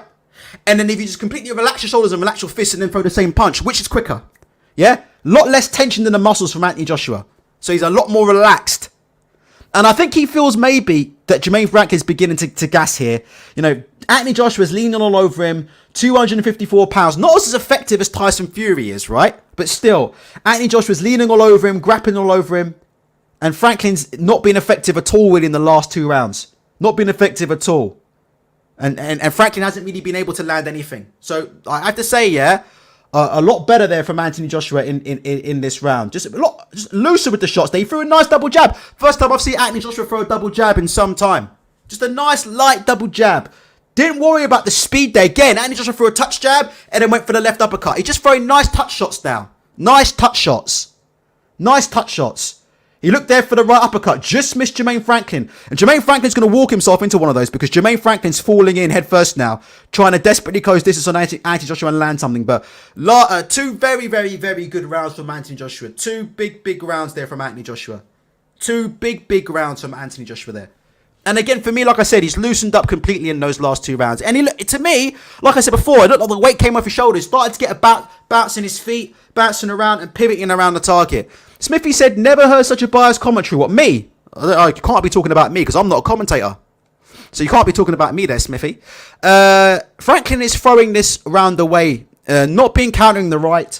When it comes, he's looking away. Game plan going out of the window. But I have to say, Jermaine Franklin needs a second win. I can't hear Derek James in the corner. So let me listen. How many rounds have we got to go? 3 rounds to go, yeah? That's a lovely straight. They're showing the straight rights from Anthony Joshua on the replay. Jermaine Franklin's going to have to land something big to turn this fight around right now. We'll see. Listen, anything can happen. Anthony Joshua with a lovely start there. See Anthony Joshua through the left uppercut off the jab. That shows you how loose Anthony Joshua is at the minute there. There you go. Anthony Joshua throwing a left uppercut off the left jab. So that shows you how loose he is. Very loose. Much looser. Jermaine Franklin now. Oh, lovely double uppercut on the inside from Joshua. Franklin's complaining about something up on the inside there. Much better work from AJ. I have to say, much better work from AJ. First half of the fight, not impressed. But this second half, he's boxing a lot nicer, I have to say. He's got into his own rhythm. I like what he's doing, not telegraphing on the shots. Lovely jab from Anthony Joshua, straight down the middle. Not worrying about the power, you can see. Just throwing the shot from the shoulder. You can see just pushing through with the shoulder. Not loading up. There's a lot less tension in the arms, a lot less tension there. Less obsessed with power. And he's going in there. There's a lot of jabbing and grabbing from Anthony Joshua. Oh, AJ fell in behind there with the right hand. Franklin needs to step in on him now. Franklin's eyes marked up, but Franklin needs to start really going for it now. I know it's easier said than done, but needs to try and find a way to up the pace. Anthony Joshua's holding distance behind the jab. Good short right hand from Anthony Joshua as Franklin telegraphed on the way in. Lot of holding and grabbing there. Franklin tries to come in low. Anthony Joshua's holding again. Referee's breaking them up. But like I said before, this is how you win fights. Anthony Joshua went for a jab, right hook, and he missed. So Franklin still has a little bit about him right now. Franklin's trying to roll underneath the shots and trying to throw an overhanded shot. Good head control from Anthony Joshua. Franklin tried to roll underneath, yeah, and try and throw an overhand right. Anthony Joshua there using the forearm to pin Franklin's head down and use head control to stop him from being able to position himself. There you go. Right hand over the top from Jermaine Franklin landed. Didn't land hard, just clipped him on the end of the chin. But that's what Franklin has to do. Good short right hand up on the inside from Anthony Joshua. Just having a look. Franklin's trying to close the distance there. He needs to make it a dogfight like this. He needs to make it a dogfight. But I'm not seeing a lot of body work there from Jermaine Franklin. Can he get a free hand and start loading up on that left hook to the body? There's still 3 rounds to go after this. There's still a chance if he can land something big on Anthony Joshua. There's still a chance. That was a nice right uppercut to the body there from Franklin. Anthony Joshua tried to go for an uppercut. And Jermaine Franklin caught him with a right hook. Good right hand there from Franklin. That's his best shot in some time. But AJ took that. Not hurt. Jermaine Franklin with the overhand right landed flush. AJ's looking at the clock there. Jermaine Franklin needs to step on the gas. Anthony Joshua in the clinch. Looking at the clock. Trying to see how much is left. Jermaine Franklin needs to hustle. He needs to hustle. He landed some good shots there. AJ was looking at the clock there. Feeling it a little bit. 3 rounds to go. Can Jermaine Franklin land something? That was a good right hand that Franklin landed earlier on. Listen, if Jermaine Franklin can get close enough and start trading hook for hook, this fight can get interesting. 3 rounds to go. He's got to put his feet on the gas. If I was in the corner, I'd be telling him AJ is looking at the clock. And I give that around to Anthony Joshua, to be honest with you. But it was a good, better right hand from Franklin towards the end of the round. I would give that around to Anthony Joshua. He does look a little bit gassy. Not terribly gassy, but he does look a little bit gassy. Let's check the scorecards online because people are absolutely fuming with Tony Bellew's scorecard. I mean, I think Tony Bellew is what he is anyway. So we know what Tony Bellew is. It is what it is. Let's just see what people think about AJ Franklin. Let's just see what people think of the scorecards. A lovely short right hand there landed by Jermaine Franklin. That was the best punch of the round, I have to say. That was the best punch of the round landed there by Jermaine Franklin. Solid right hand over the top. I'm just trying to see what people think the scores are. Guys, how have you got it scored so far? Beyond the Pitch, it has it 5-4 to Anthony Joshua. I don't think that's right. I'm just reading it on Twitter. The scores here. Someone's got it 5-4. We'll come back to that in a minute. I want to check your scores. Tell me how you got it right. We are going into round 10. Pig in a Wheelchair's got it 7-2. Conor's got it 6-3. Dench's got it 7-2. Okay. Right. 2 minutes 50 to go in round 10. Anthony Joshua's got Jermaine Franklin backed up against the ropes here. Jermaine Franklin's looking to counter him with a... Oh, Joshua's stepping on him now. Are we finally going to see the old O2 AJ? Anthony Joshua there stalking him for a bit there. Nice short left uppercut up on the inside from Anthony Joshua. Anthony Joshua with a lovely uppercut there. That was flush on the chin. A beautiful uppercut from... That was the old Anthony Joshua. Lovely short right hand from Anthony Joshua. That was the old Anthony Joshua. In the clinch and exploded out of the clinch with an uppercut left hook. Flush shots landed by Anthony Joshua. Good work from Franklin. Franklin took those shots very, very well. For me, Anthony Joshua's winning this fight all day. I don't know how people have got it 5-4, to be honest with you. 500 in the chat. If people want to please hit the like button, you can please feel free to do so. We'll be doing live call-ins after this show. Not the greatest fight of all time, but it is what it is, you know. It's one of them fights where, so far, has AJ shown that he's better than a Tyson Fury or somebody? I think we know the answer to that. You know, has he shown that he would beat Deontay Wilder? I'm not sure about that. But so far, look. The second half of the fight has a lovely left uppercut from Anthony Joshua. Lovely little left uppercut come hook from Anthony Joshua. Listen, the second half of this fight, he's picked his shots a lot better. No question about it. For me, he's winning this fight clearly. He's pouring with the jab right now. Throws the left hook there. Just misses Jermaine Franklin. Oh, that was a good straight right hand from Jermaine Franklin. Beaten for pure speed. Jab and right hand. Oh, a lovely uppercut. Oh, he's hurt Jermaine Franklin there, though. A big uppercut from Anthony Joshua. Jermaine Franklin trying to follow up. Left hook, left hook. I think he's in trouble. Lord, Jermaine Franklin throwing some body shots. Jeez. Both of them exchanging some serious shots in there, man. Anthony Joshua took a straight right hand down the middle from Jermaine Franklin. But then Jermaine Franklin, they fed in and tried to carry on the work up close. Anthony Joshua came up with a right uppercut. Franklin's never hurt AJ, you know, in this fight, and that's been the difference. Do you know what I mean? Franklin's never had the power as a lovely straight right hand from Anthony Joshua there. He actually feinted it to the body and then brought it up to the head, landed it flush. That was a good flush right hand from Anthony Joshua. Jermaine Franklin's eyes beginning to mark up, you know. He's going to have problems seeing out of that eye in a minute. Anthony Joshua there, that was lovely from Anthony Joshua. He feinted the right uppercut, saw it wasn't on, just backed up out of range. Another good jab from Anthony Joshua. That's been a difference in this fight. Jermaine Franklin has never had the power to trouble AJ. He's landed some good shots tonight on Anthony Joshua, you know. But he's never had that power to just make AJ think or to rattle him or to really make him doubt himself. He's never had that, you know. But just a good round from Anthony Joshua. Very, very measured behind the jab. Lovely straight right hand from Anthony Joshua again. Listen, the straight right hand in this second half of the fight's been excellent. A lot less telegraphing on that straight right hand. A lot less telegraphing. You've got to give Anthony Joshua credit for the second half of that fight for me. A lot less telegraphing, and I think, like I said, this fight pretty much is over. What do you guys think? How do you guys think? This fight's looking over for me. So I don't think Jermaine Franklin has that power to really trouble him, you know. We've seen Jermaine Franklin land flush with a couple of good right hands over the top. But, you know, nothing to really sort of, you know,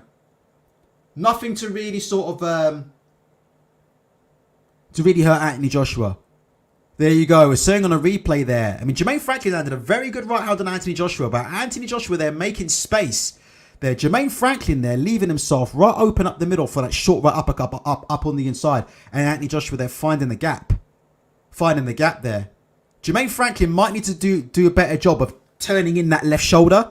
Turning in that left elbow. Because that's becoming a bit of a theme there. Every time he's on the clinch with Anthony Joshua, he's right open down the centre line, and Anthony Joshua, every time they're clinching, is throwing that straight right and left uppercuts up the middle. So Franklin, if you can, might need to do a better job of tucking in, yeah, that left elbow, turning in that left elbow, turning in that left shoulder to protect against the left uppercut. 2 rounds to go.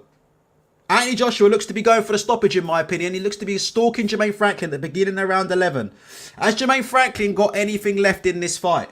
It's been a good fight. Worth the money? Absolutely not. What do you guys think? Worth 20 quid if you're on the zone? No. Not been an excellent fight. There's been no knockdowns so far. And like I said before, it is what it is. Jermaine Franklin's shown he's a very, very good fighter. He's overmatched in height. He could be overmatched in reach, I believe. He's definitely overmatched in weight and punching power. And he's given a very, very good account of himself. He'll be back 100%. Jermaine Franklin will be back after this performance regardless. But are we going to see an explosive finish from Anthony Joshua? Anthony Joshua looking to tee off on that right hand behind the jabs there. Anthony Joshua went for that left hook. He just missed Jermaine Franklin. That was a lovely body shot by Anthony Joshua. He feinted the right hand and came up. Oh, that was a beautiful uppercut from Anthony Joshua. That was top quality boxing there. Anthony Joshua starting to feint behind the shots there. Credit to Anthony Joshua. He feinted the right hand there and he actually came up with a left uppercut to the body. He landed it flush and then came up with, I think it was a right uppercut to the head afterwards. But he's beginning to feint behind the shots. The shots are looser. The shots are looser. Nice jab from Anthony Joshua. The shots are a lot looser. Oh, that was a big right hand there from Franklin. Oh my lord. And it just had no effect. AJ's holding. Let's see. That had no effect. That was a big, big right hand there from Franklin. AJ just took it, ate it up. Just walked straight through it. No problem. And he's continuing to plough forward. There was a great shot from Franklin. Walked AJ straight onto a right hand. Can't capitalise. He's never hurt Anthony Joshua. Never hurt him once in the fight. Never hurt him. That's the kind of shot that somebody else would have, a more fully fledged big heavyweight hits Anthony Joshua with that same shot. It's a different story. And I mean, he hit Anthony Joshua full blooded with that right hand. And AJ just walked straight through it. Straight through it. Some of these shots that Jermaine Franklin's landed have been great shots, Like I said, just hasn't been able to put a dent on Anthony Joshua. Big right hand there. Good shot. 43 seconds left of round 11.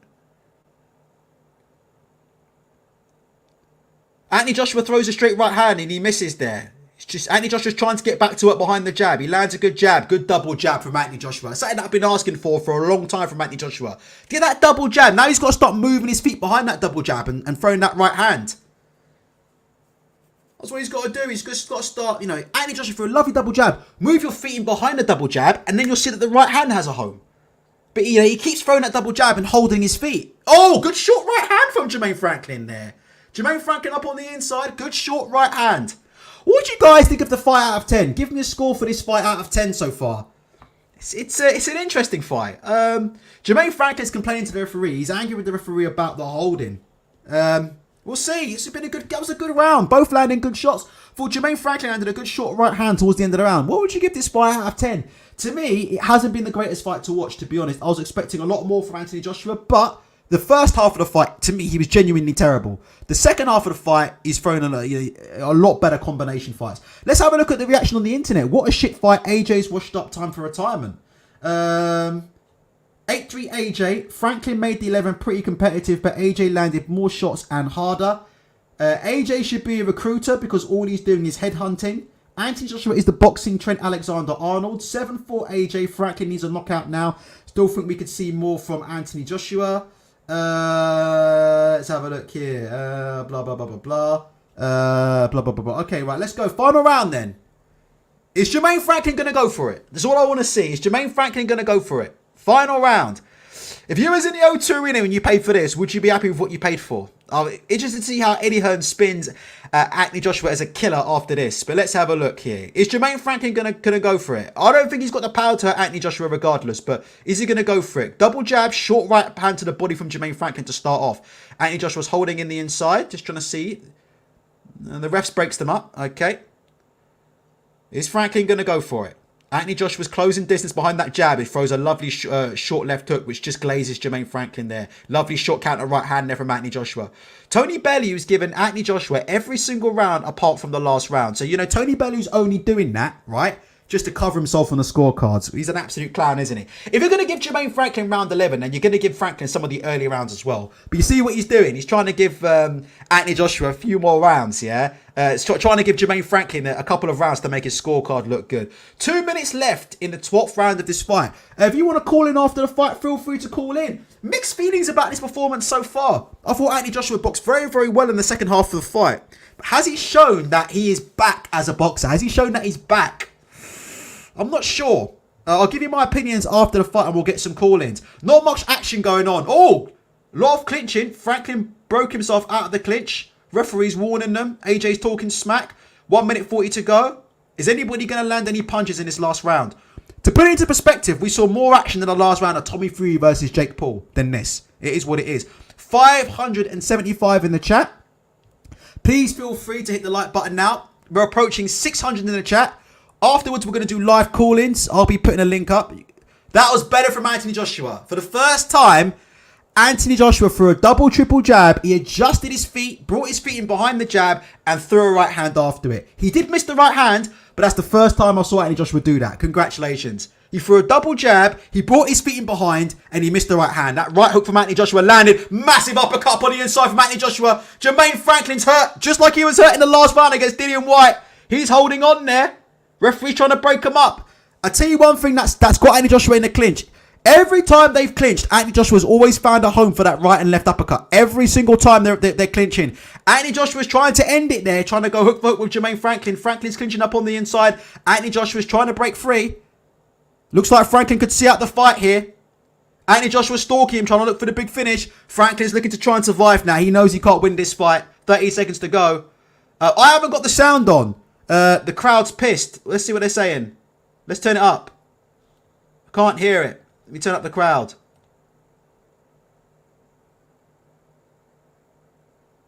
Good uppercut, and again, every time Jermaine Franklin's been let his head fall down the centre, Anthony Joshua's brought him up with a right uppercut. That's been one of Anthony Joshua's best shots there. It goes the distance, it goes 12 rounds. There you go. It is what it is. Ah, dear. What do you guys think? Oh, appears to be a bit of a scrap at the end there. Something's going on at the end between Franklin and Anthony Joshua. And that's because something was said between them two at the end of round 12. Listen, we've seen more action, yeah, at the end of that 12th round after the bell than we saw in the entire fight, to be honest. Right, get ready to call in.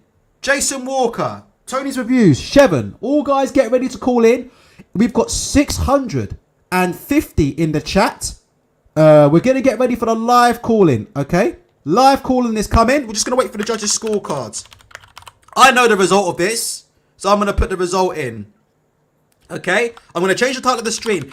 Anthony Joshua beats Jermaine Franklin on points. Did he impress you? That's going to be the topic of tonight's conversation if this stupid-ass keyboard will work. We're just waiting for the scorecards.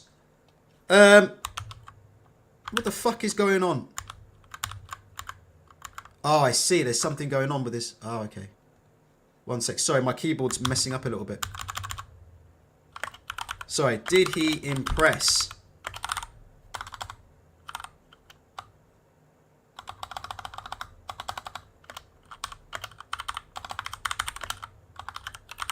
Just give me a sec. Poor performance or is he back? So my keyboard's gone absolutely to shit at the minute. And that's why I can't do this.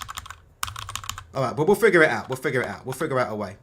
It's just that the browser's a piece of junk. Okay, save and done. Right. Let's get ready for these scorecards.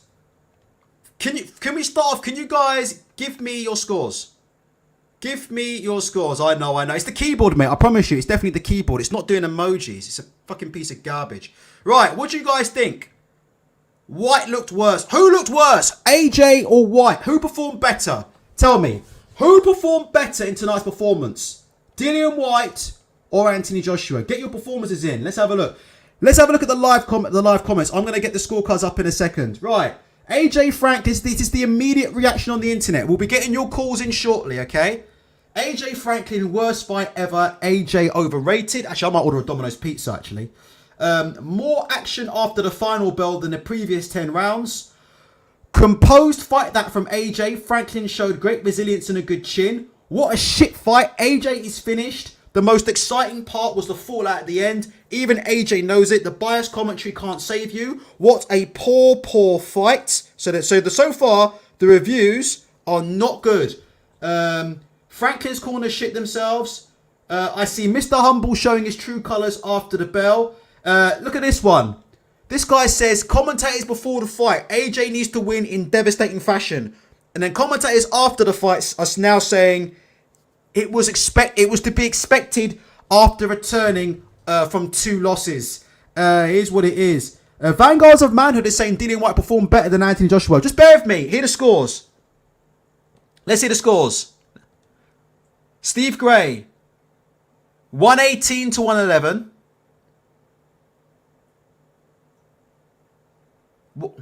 117 to 111. There you go. I mean, yeah, it's about that. That's fair. There you go. 117, 111, 118, 111. Unanimous decision. Anthony Joshua. Let's get this going here. If you give me a sec, we'll get some call-ins going. I'm going to order Domino's Pizza. Just give me a second. Just give me uno minute. What do you guys think of the performance? It's hard to say. I mean, did you see anything brand new from Anthony Joshua?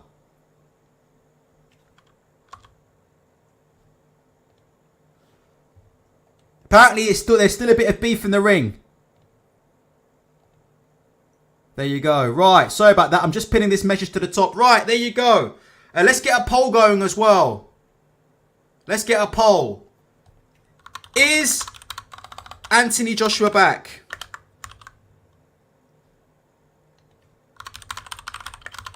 That's the question in today's poll.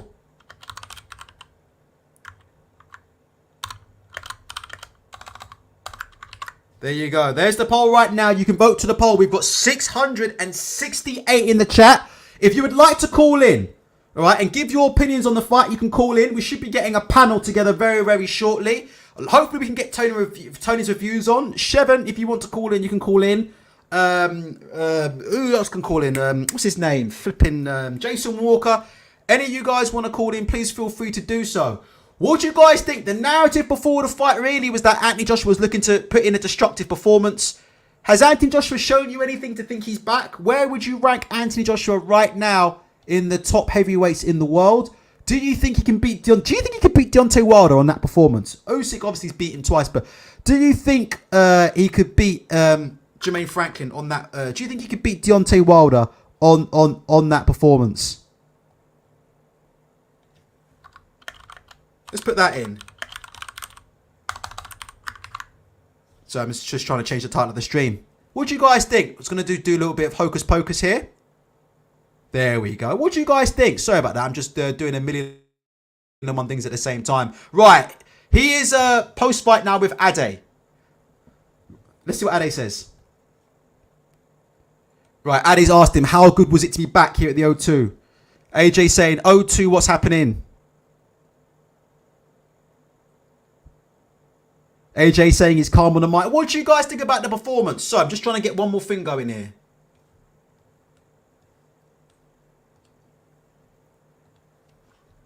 All right. Well, we've got a first caller who's about to come in. He just needs to turn off his webcam or something and get going. We're nearly ready to go with our first caller. Oh, my fucking thing is going. All right. No worries. There you go. Sorry about that. Right. I won't muck around anymore. Okay. Mayowa, you need to sort out your camera. I think you need to. Don't just turn off your camera or something, or just set yourself up and you can join Mayowa. We've got a caller ready to go. If anybody wants to call up and give their opinions, we have got 668 in the chat. I'll give you my opinions tonight, right? Actually, let's read the chat. How would you rate Anthony Joshua on tonight's performance? Right, Wilder and Joyce beat him. How would you feel about Joe Joyce? I have to be honest with you. Joe Joyce, looking at that performance from Anthony Joshua tonight, he won't be afraid of Anthony Joshua on that performance tonight. I think that is fair to say. I think, you know, like I said before, Anthony Joshua is a very, very good fighter. He's a world-class fighter. But Joe Joyce right now, looking at that, seeing Anthony Joshua, you know, inability to put Jermaine Franklin down at any point in the fight, Joe Joyce is going to fancy his chances. He's going to fancy his chances in that fight. G Poker says Anthony Joshua's footwork was poor. He couldn't step back when Franklin pushed him away. A bit messy. Wilder knocks him out by the eye test, according to Stuck in Kiev Boxing. JBO says AJ shouldn't go anywhere near Wilder. If anybody wants to call in, the link is pointed to the top of the description box. Please feel free to hit the like button. And please, if you'd like to be part of the chat, please feel free to subscribe and become part of the chat. Like I said, we're just waiting to get some callers in here. As I said, JBO says Joshua struggling to maintain top 5 heavyweight status. Charles Petrescu says no chance will Hearn put Joshua in with Joyce. What do you guys think? Do you think Anthony Joshua needs another tune-up fight? What do you guys think? And also, what do you guys think about Anthony Joshua's status as a star in boxing, right? Let me take these headphones off, right? I'm going to take my headphones off until somebody calls in, okay? What do you guys think about Anthony Joshua's status tonight as a star in boxing? And the only reason I say that is the following. Well, you know that coming into this fight, yeah, Anthony Joshua had a little bit of, had a few problems. He had a few problems selling tickets, right? Which is very, very un-Anthony Joshua-like, isn't it? It's very, very unusual for Anthony Joshua to have problems selling tickets, isn't it? So he had problems selling tickets, right, in the run-up to this fight. And then he goes out today and then he puts on this kind of performance. Now, I thought from a boxing perspective, there was a lot of good things in his performance. But can I ask you a question? Do you guys think that Anthony Joshua's status as a star is in a little bit of danger there? I'm not trying to be down on the guy. I'm just calling it how I see it. Like, a lot of the people who turned up in the O2 arena tonight were turning up to expect to see at least an Anthony Joshua knockdown. Would you agree with that or not? Wouldn't you agree with that? I would say a lot of people who came to the O2 arena to see this fight tonight were expecting Anthony Joshua to at least get some form of knockdown in this fight. Like I said, he hurt Jermaine Franklin at the end of that round, but like I said before, never really hurt Anthony Joshua. And finally, we've got my main man, Jason Walker, who's ready to appear, which is great because it means that I can put the mic down and go and order my Domino's pizza. So let me just turn this volume down. Chevin, where are you at? Are you coming in or what? And hopefully we'll get Tony's reviews in a bit as well. Guys, if you want to call in, the link is in the description box. Jason, can you hear me? Yeah, what's happening, bro?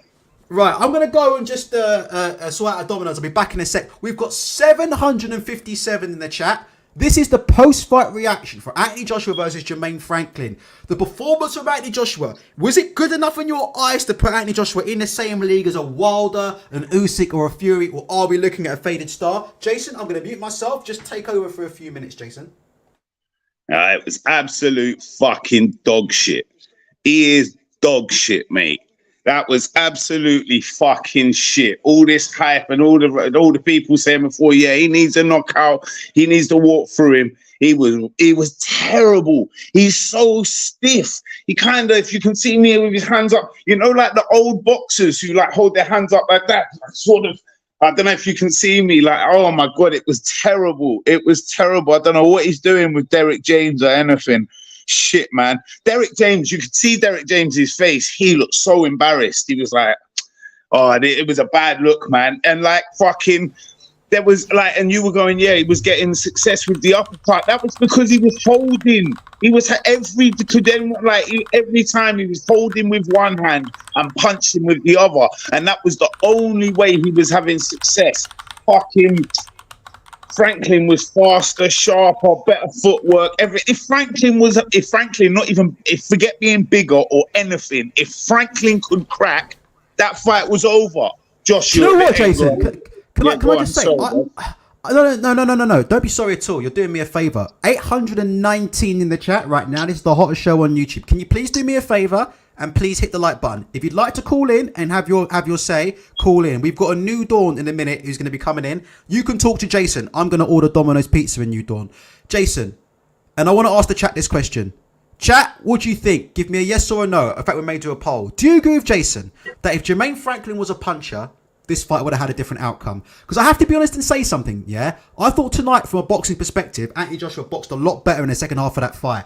But at the same time, I'm not trying to take any credit away. I have to be honest, I do agree with Jason. I thought Jermaine Franklin hit Anthony Joshua with a lot of flush overhand right, straight right hands, beat him to the punch numerous times in this fight. I think the main difference that we saw, Jason, between Anthony Joshua and some of his previous fights is that Jermaine Franklin never had the power to hurt him. So he never had the power to rock him, take him to that place of doubt. And my concern about Anthony Joshua is not if Anthony Joshua could knock people out. We know Anthony Joshua's strong. We know Anthony Joshua's a good boxer. We know Anthony Joshua can knock people out, right? But my big question about Anthony Joshua is, does he still have the fire? When somebody rocks him, when somebody hits him with a shot, when somebody hurts him, when somebody takes him to that place where he doesn't want to go, does he still have it in him to do what he did against Vladimir Klitschko? Get up off the canvas and fight fire with fire and get the knockout? Or is he a finished fighter from that degree? Jason, just give your opinion on that, and then I'm going to bring in a New Dawn to talk to you. Yeah, no, he's broken, man. He's broken. I could see there was times in that fight where, like, because he was just questioning himself. He was, and then he'd like sort of get a bit of hype and that, and like it was like a constant mental battle. And then fucking at the end as well, like, you know, the thing with Franklin having the beef with him, pissed off, and then he was standing there seething. I swear he was seething, but he couldn't let on his true emotion just like that, even because he couldn't like let on even more because he couldn't have another breakdown in the ring, bruv. Oh, he is just fucking hell. Honestly, he's so weak-minded. It's terrible to say as well. It sounds like I'm just slating him, and I'm not hating. Like, it sounds like I'm hating. I'm not. It's just fucking. It's all a facade, man. I'm telling you. Like, do you know what I mean? Can you imagine if that was Wilder in there, connecting with any of them punches? If Wilder hit him once, he'd send him to fucking orbit, bruv. I swear down. He'd never be the same. He'd never be the same again. Oh my God. I swear down. Jesus. Eddie Hearn as well. Oh my God. Shit. Well, let's but before we on this clown, let's bring in a New Dawn to talk to you, Jason. The New Dawn, you there? Hello, how's it going, fellas? Oh, it's Shevin. It's Shevin. Big up, Shev. Shev's here. Sorry, you need to actually call yourself your name so I know who you are. So we've got Shevin. Right, guys, let's bring in Jonty. Guys, give me a sec. Let me bring in Jonty, okay? Jonty, you're live on the air. Hello. How you doing, Jonty? Give your opinion on what you saw tonight. How did you feel about Anthony Joshua's performance? He was good, you know. He had the chemistry of his punches. He was scaring this Franklin Don quite a lot, but I don't think he's getting anywhere with any other fighters. Okay. So, carry on. Because this Franklin Don, I never heard of him. I don't think much people have. And if he's thinking about boxing like Tyson Fury and shit, he needs a lot better performance and control of the game. What do you think about the fight from a viewer's perspective? Did you find the fight entertaining to watch? Did you find the fight boring to watch? How did you feel about the fight from a viewer's perspective as a paying customer? How did you feel? Entertaining. You thought the fight was entertaining, but you just didn't rate the performance from Anthony Joshua. Did your opinion of Jermaine Franklin go up? And let me ask you quickly, John T, and then we'll move on. Who do you think performed better, John T? Dillian White or Anthony Joshua? Anthony Joshua. I agree with you. What fight would you like to see Anthony Joshua in next? I don't know. That's a hard one. Dillian White next. That's what it's going to be, I think. You think? Would you pay for it? Yeah. All right, John T. John T, thank you very much for calling in, brother. Take care of yourself. Yeah, see you, boss. See you in a bit, boss. Great call, John T. Let me just we got to make sure that so some of these dudes. I'm not sure some of these dudes at 18 got to kick this guy off the line quick, man. Jesus Christ. you man are gonna get me in trouble. Big up. That Franklin Don. Yeah. Just quick. Let's just get that one quick. Let me just bring one more person in quickly, yeah, and then we'll carry on. New Age Inistan. You're live on the air. New Age, you there? Yeah, what's going on, my brother? What's going on, bro? Let's hear it. What do you think of? Go on. I'm not gonna lie to you, man. Like, I love AJ, but Jesus Christ, son. The guy was put in there with you. You were supposed to smush him in 5 rounds. Let's be real. That's what he was there for. Do a demolition job on the geezer. Get him out of there. Make a statement. And that's why at the last round, he's looking like he's got a face like a slapped ass. Because he knows that wasn't a statement. The guy was getting smacked around, uppercuts, left, right, and center. And you couldn't dispatch him. It's a terrible look, man. AJ's fucked. He's finished. He's got 1 or 2 more chances to finesse someone in the next 2 fights, and if he can't do that, people are going to have some serious question marks about whether this guy has got any right to be in the ring with Wilder or Fury, because let's be candid about it, Wilder would have smashed this guy all over the place.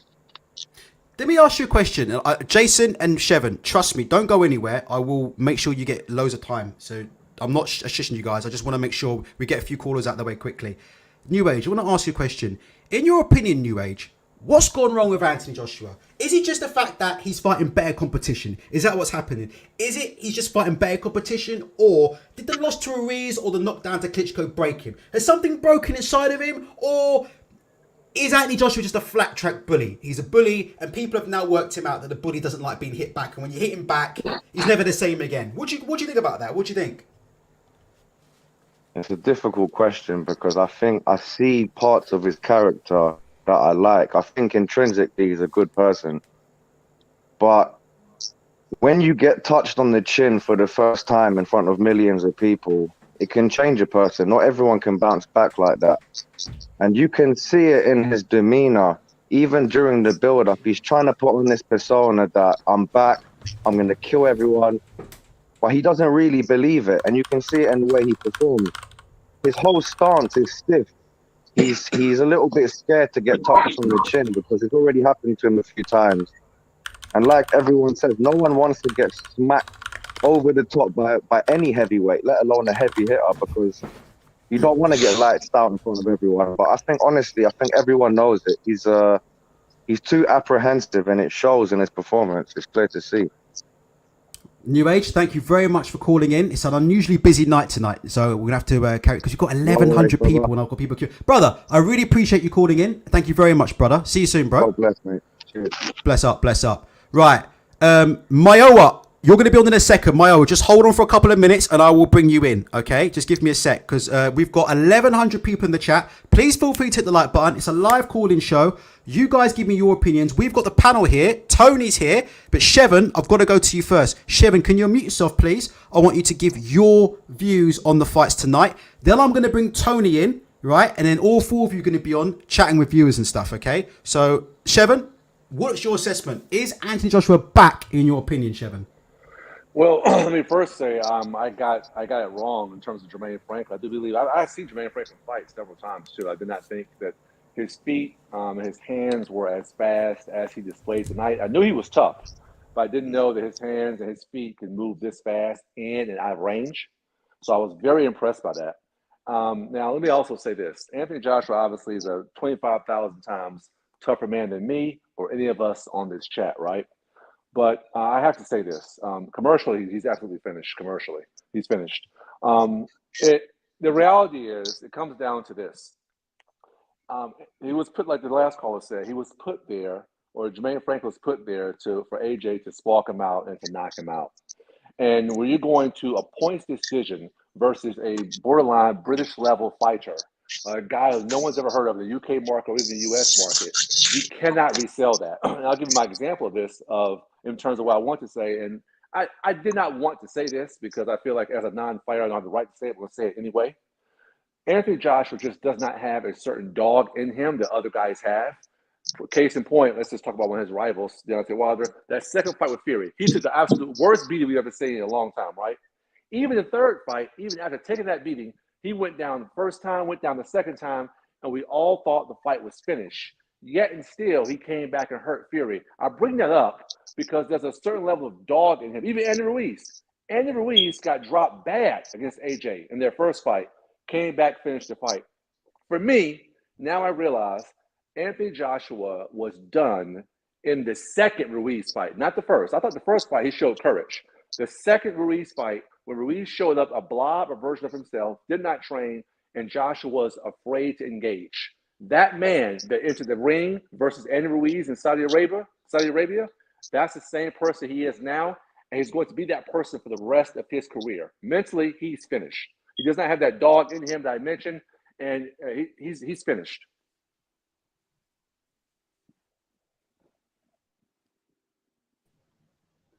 I wish he wasn't finished. I think he brings a lot of commercial value, a lot of interest to the heavyweight division. But let me just say this. I'll give my quick mention in the chat in terms of like who are the top heavyweights now. It doesn't matter about resume.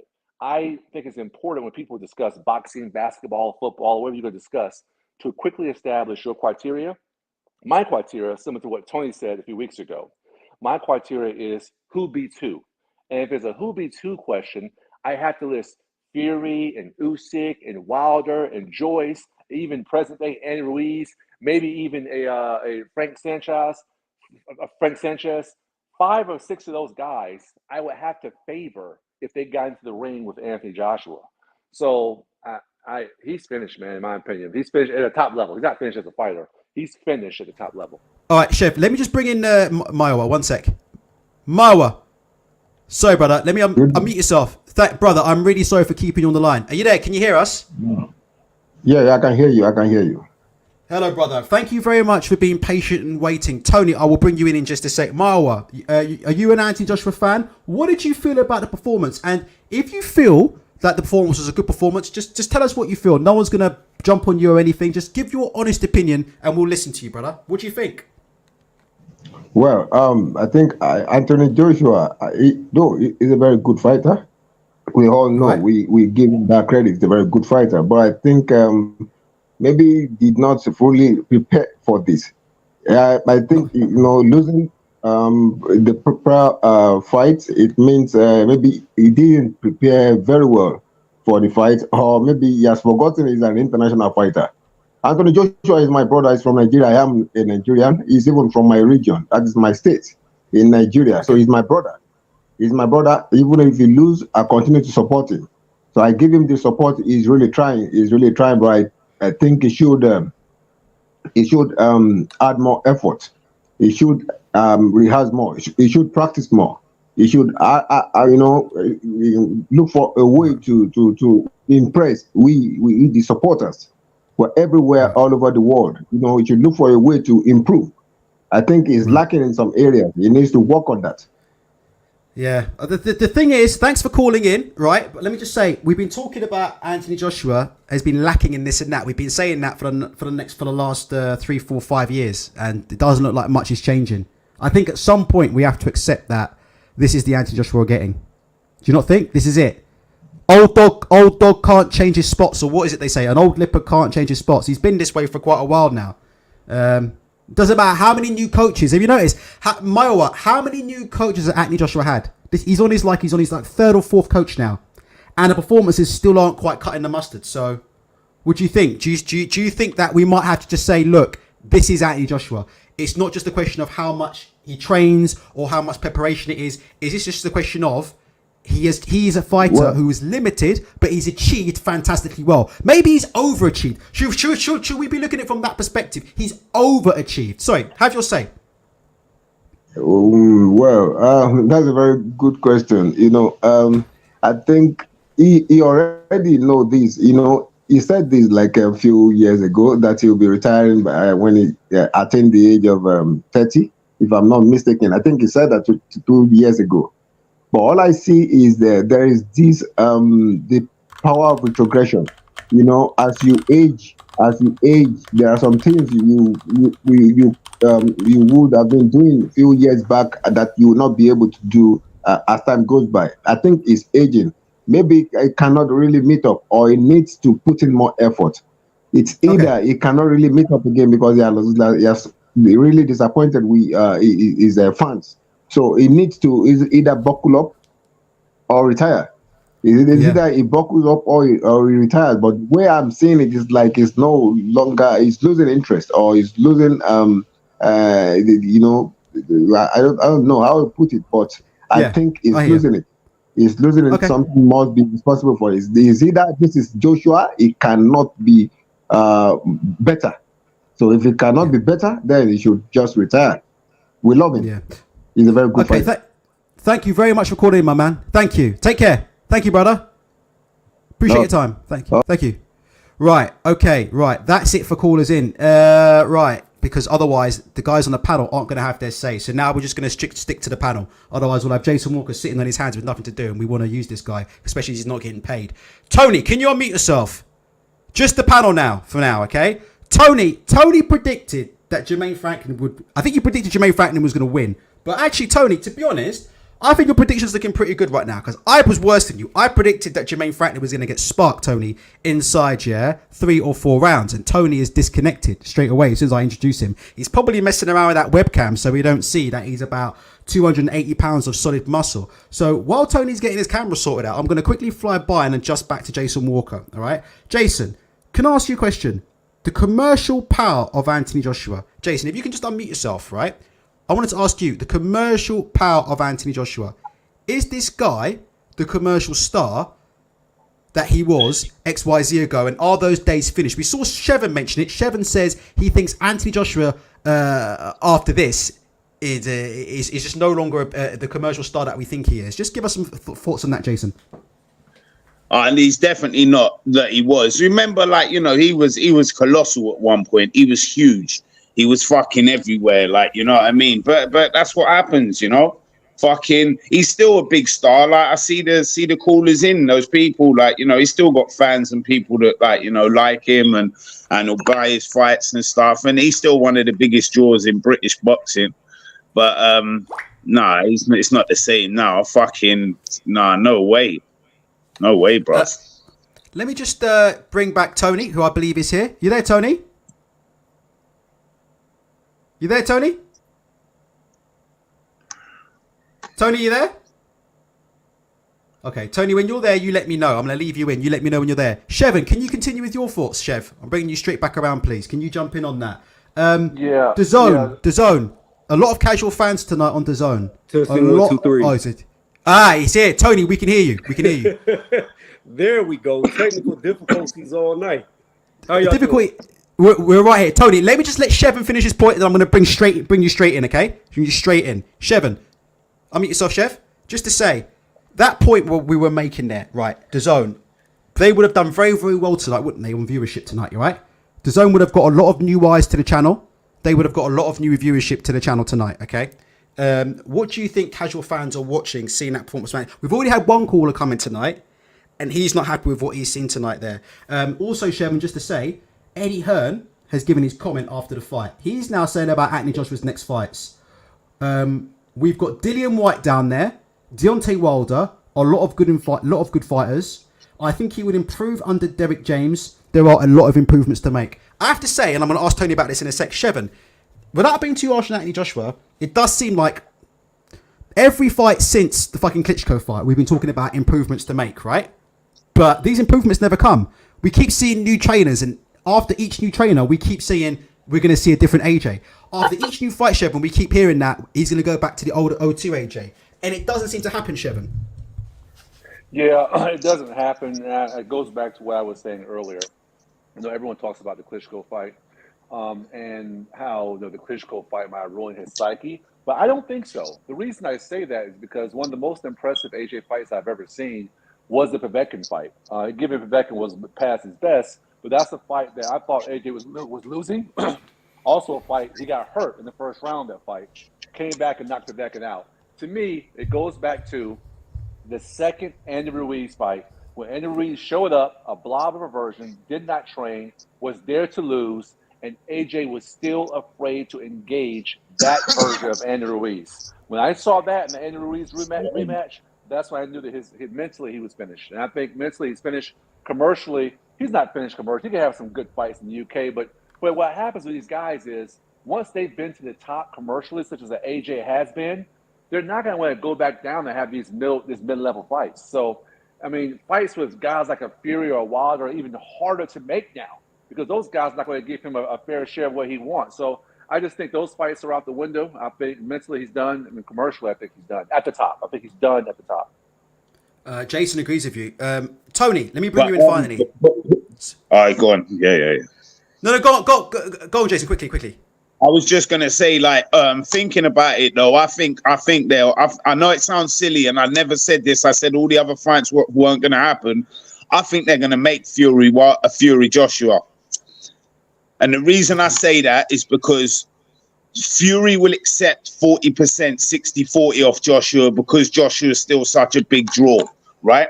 And also, Fury hasn't got a fight until they make the Saudi fight, and fucking Hearn is going to cash out Joshua now. After that performance, I reckon he's ready to cash Joshua out against Wilder and against people. I think he's ready.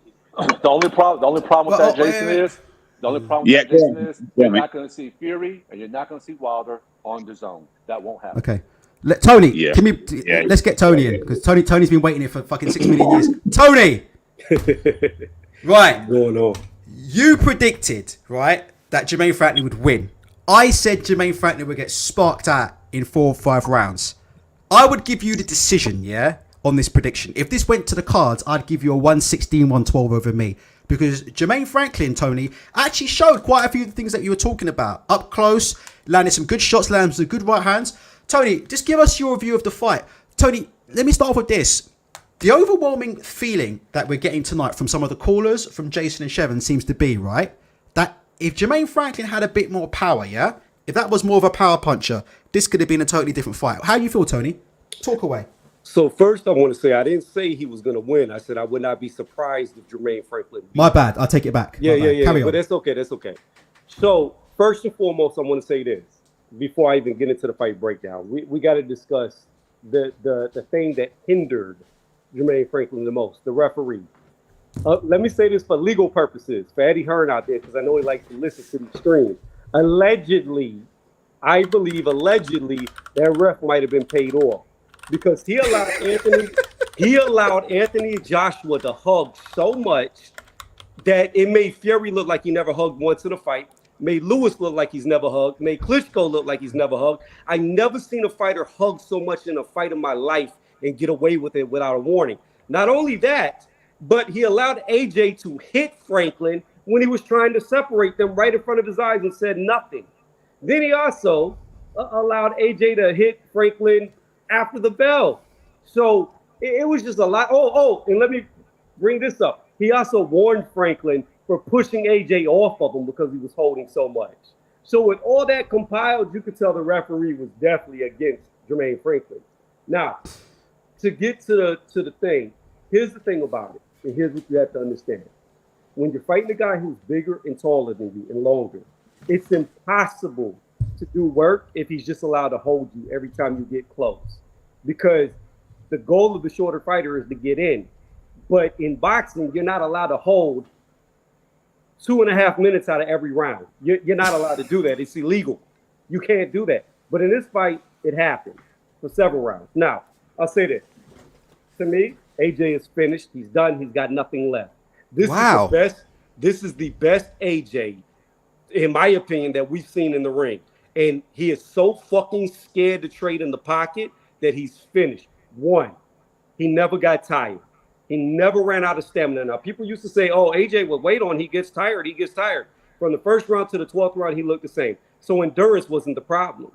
Number two, his hand speed wasn't the problem because in the 2 times he let his combinations go in the entire 12-round fight, he had fast hands. They were quick. The problem is he got clipped early. And when he got clipped and hit and hurt by Franklin, because he did get his head snapped back by a straight right, from then on, it was nonstop clinching. I believe it happened in the 4th round, if I remember correctly. So AJ's finished. There's no way he's going to be able to hug a Joe Joyce. There's no way he's going to be able to hug a Tyson Fury. They're too big. They're bigger than him. They're stronger than him. And there's no way he's going to beat a Deontay Wilder from range if he just stands away from him the whole time. So, to me, he lost something. Through the Ruiz loss, the Usyk losses, he's lost his courage. He's lost his heart. He's lost his willingness to trade shots. He's scared. He fights like a scared fighter now. And there's no coach. Like, if you listen to Derek James in the corner, he even told him, Joshua, you're holding too much. Let your hands go. You are holding too much. When your own trainer is telling you that, and all the instructions from Derek James was great, but he didn't implement it. He did not implement it. Now, as far as Jermaine Franklin goes, as I said, the dude showed that he could move in and out very well. He showed that he could land very quick combinations, which he did. However, it was all negated to him being hugged to death. It kind of looked like, excuse me for this, but it kind of looked like a gay flick going on in there. It looked like AJ was trying to make love, like a prison fight. It didn't look like a boxing match because there was that much hugging going on. It was ridiculous. Let me, no, thank you, Tony, for that. Right, let me go back to Jason. I'll start looking at next fights. So how am I going to do it? I'm going to ask a question, then I'm going to go to all of you, or the whole panel. So we start with Jason, right? Jason, I want you to put your matchmaking hat on, right? You're Eddie Hearn, right? You need to make as much money out of this guy as possible. What do? Do you cash Anthony Joshua out, or do you give him another tune-up? Because looking at this fight tonight, Jason, I honestly think that he needs possibly another tune-up. We've got 2 callers, John Smith and Ezekiel here. I want to go through the panel one more time, and then we'll bring these 2 on very, very quickly. But I want to start with you, Jason, and go through the panel. who would you have Anthony Joshua fight? Do you think, ideally, I'm not talking about what's best for the promoter or the promotion, yeah, or for money, Jason Walker. I'm talking about what's best for AJ. Brand new trainer, is what's best for AJ another type of Jermaine Franklin opponent? Obviously, it can't be that, but is that what's best for AJ in an ideal world? And what do you think Matching will do? Do you think they'll cash him out or what?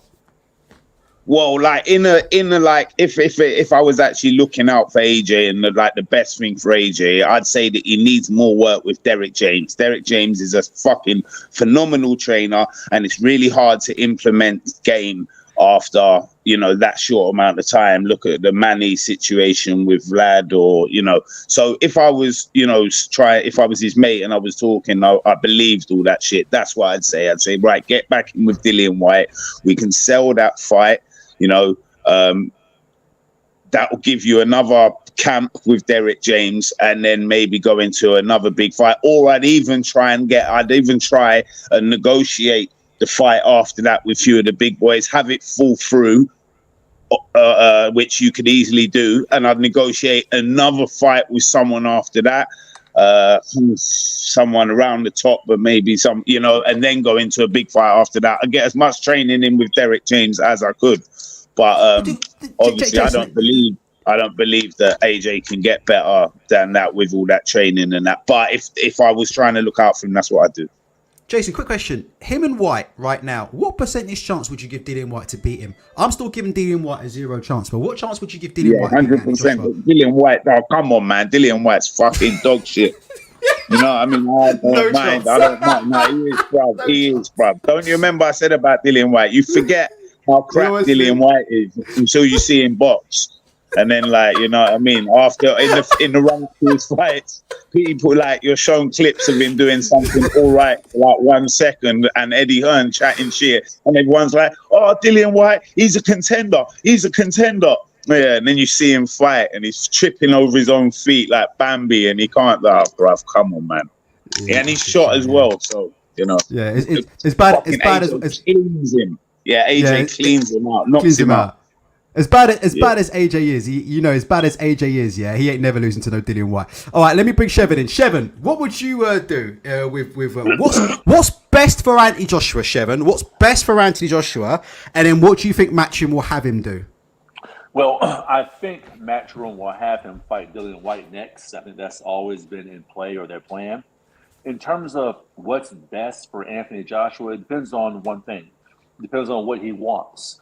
And if I'm his manager or if I'm his promoter, when he says to me, I would like the most money possible at this point in my career before I decide to hang it up. If that's the case, put him in the ring with Fury, put him in the ring with Wilder.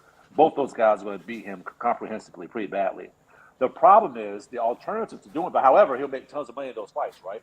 The problem, though, is I would rather do Dillian White, then Hrgovic, then Zhang, if Joyce beats Zhang. The problem with that plan, because that was my initial plan for AJ back when he lost the second Usyk fight, right? Put him against Hrgovic, then Zhang, then White, then build him up that way. The problem with that is, after watching this fight today, watching how he behaved against a guy like a Jermaine Franklin, I think Zhang would beat him. I legit think Zhang would beat Anthony Joshua. But Zhang? That's a real problem. Yeah, absolutely. Would beat Anthony Joshua. Chat. Absolutely. Who in the chat thinks that Zhang could beat Anthony Joshua? Press 1 if you agree with Shevin that Zhang could beat AJ. Come on now. AJ's bad, but is he that bad, Shevin? Zhang, let's keep in mind here. Zhang beat Hrgovic. He did. He beat Hrgovic. Hrgovic's a legit top 10 heavyweight. So you show me a guy who has a chin and that can bang, right?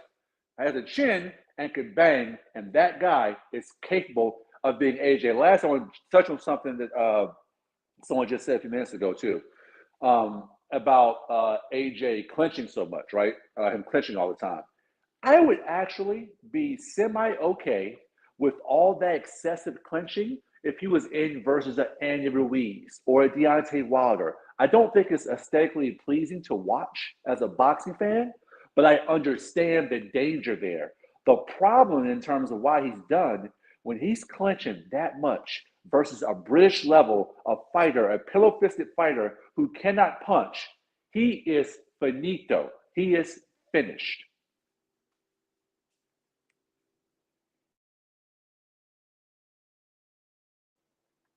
Can you still hear me? I can hear you. Sorry, man. I muted myself. I'm an idiot. I'm sorry, you guys. You know I'm an idiot. Right, Shevin, I can hear you and I heard everything you said. Tony, I want to ask you. Same question I asked Shevin, Tony. Who would you match Anthony Joshua with? If you had to match him with someone next, who would you match Anthony Joshua with? And what do you and who do you think he will be matched with next? So I want to say this real fast before I get into the question about AJ. I don't believe he should.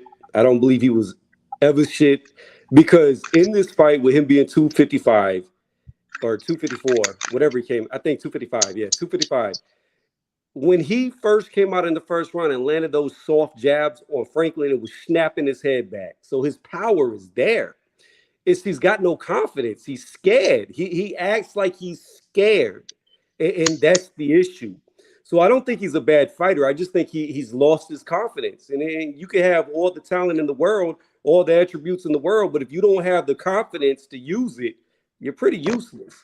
Now, to match him up, I would do this. I would say somebody that nobody said, because this is the real cash fight. I'd put him in there with Francis Ngannou, a guy that you know he's going to probably beat, is going to generate more money than anybody else that he fights. Great and idea. then from Ngannou, I would do the next safest choice, which would be Wilder.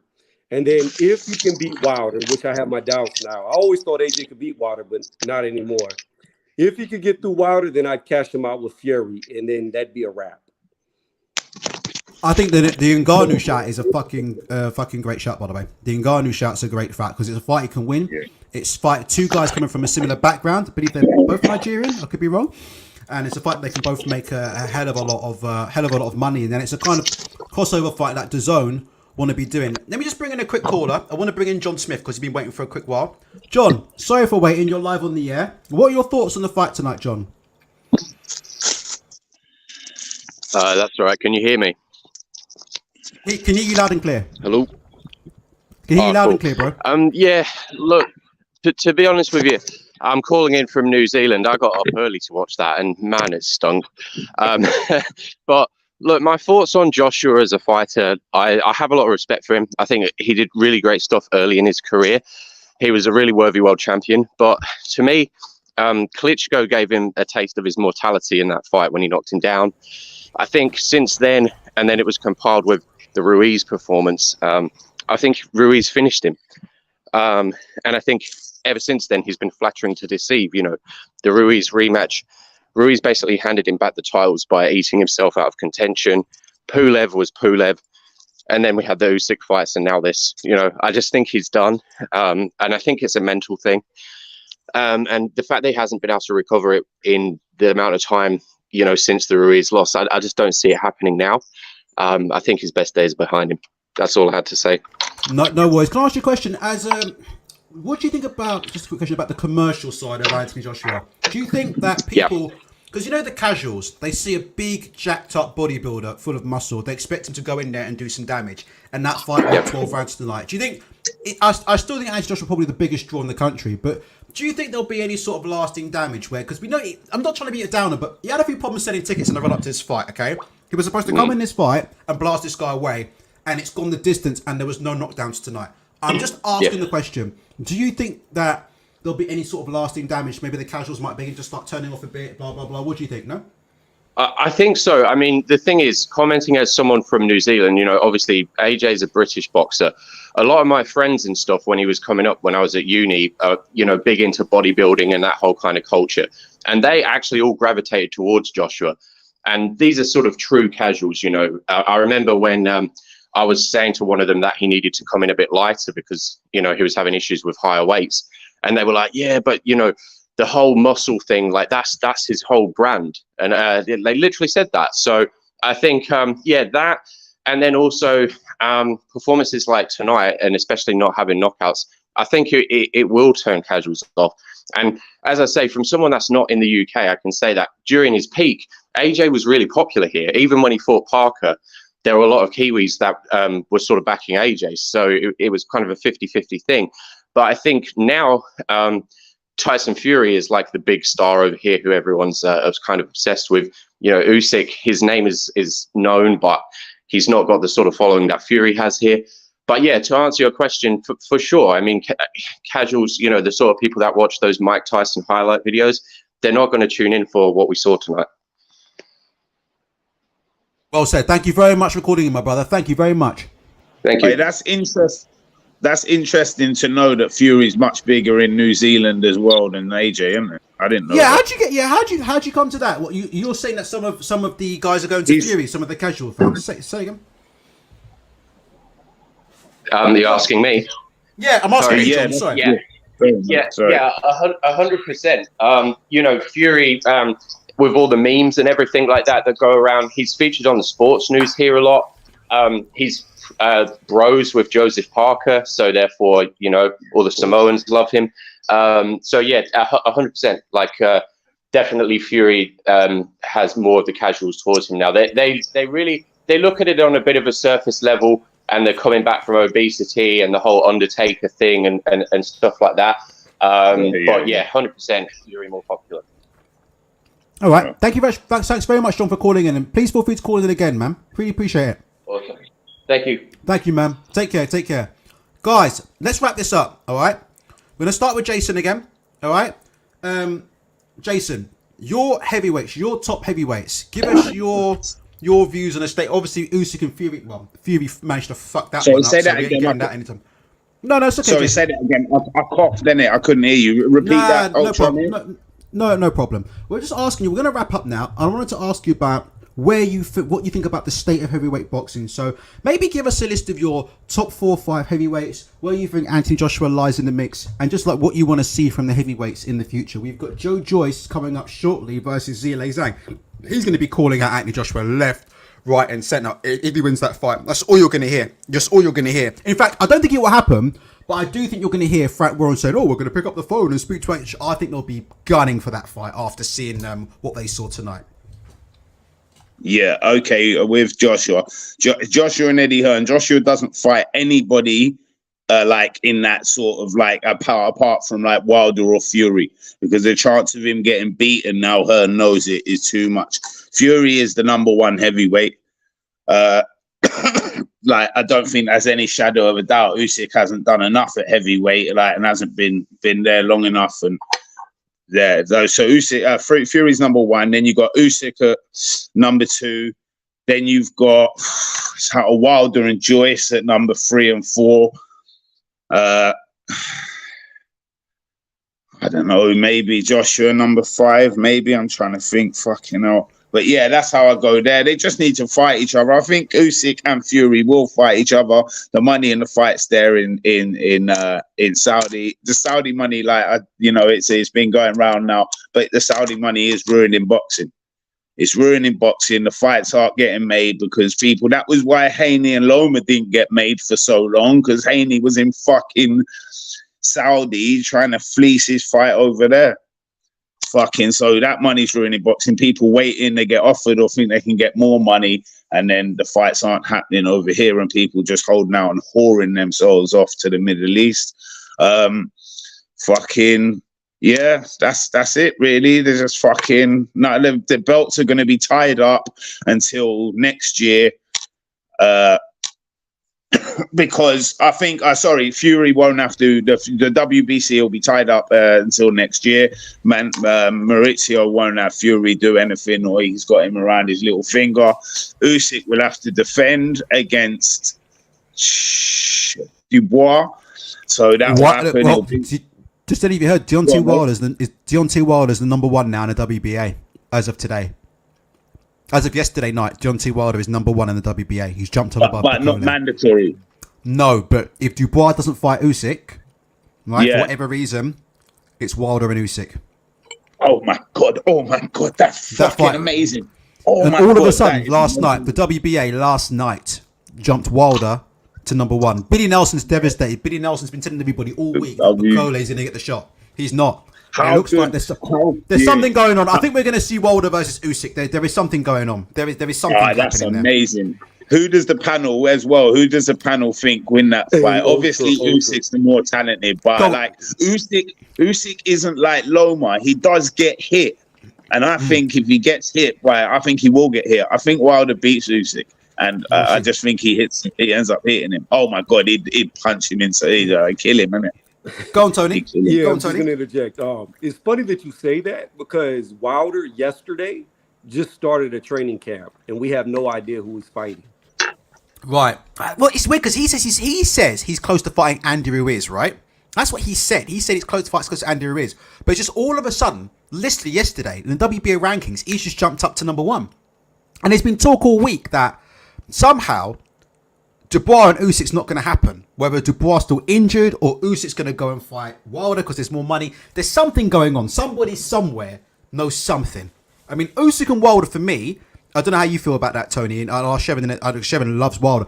That to me is the biggest, like for me, like it's not the biggest money grossing fight. But for me, in terms of what fight interests me the most, like that fight for me is probably the biggest fight in boxing. Because you've got pure boxer versus pure puncher, yeah? And you've got Usyk, in my opinion, has got the ability to run Wilder absolutely ragged. I would make Usyk the favourite to absolutely run Wilder ragged because he fights at such a high pace and Wilder can't fight at a high pace. But Wilder lands any kind of shot on Usyk. Oh my God. I mean, Wilder it's just wins. a spectacular fight. You think Wilder wins, Tony? Wilder wins. He's going to sleep him. Spot on, Tony. Here's the thing about Usyk.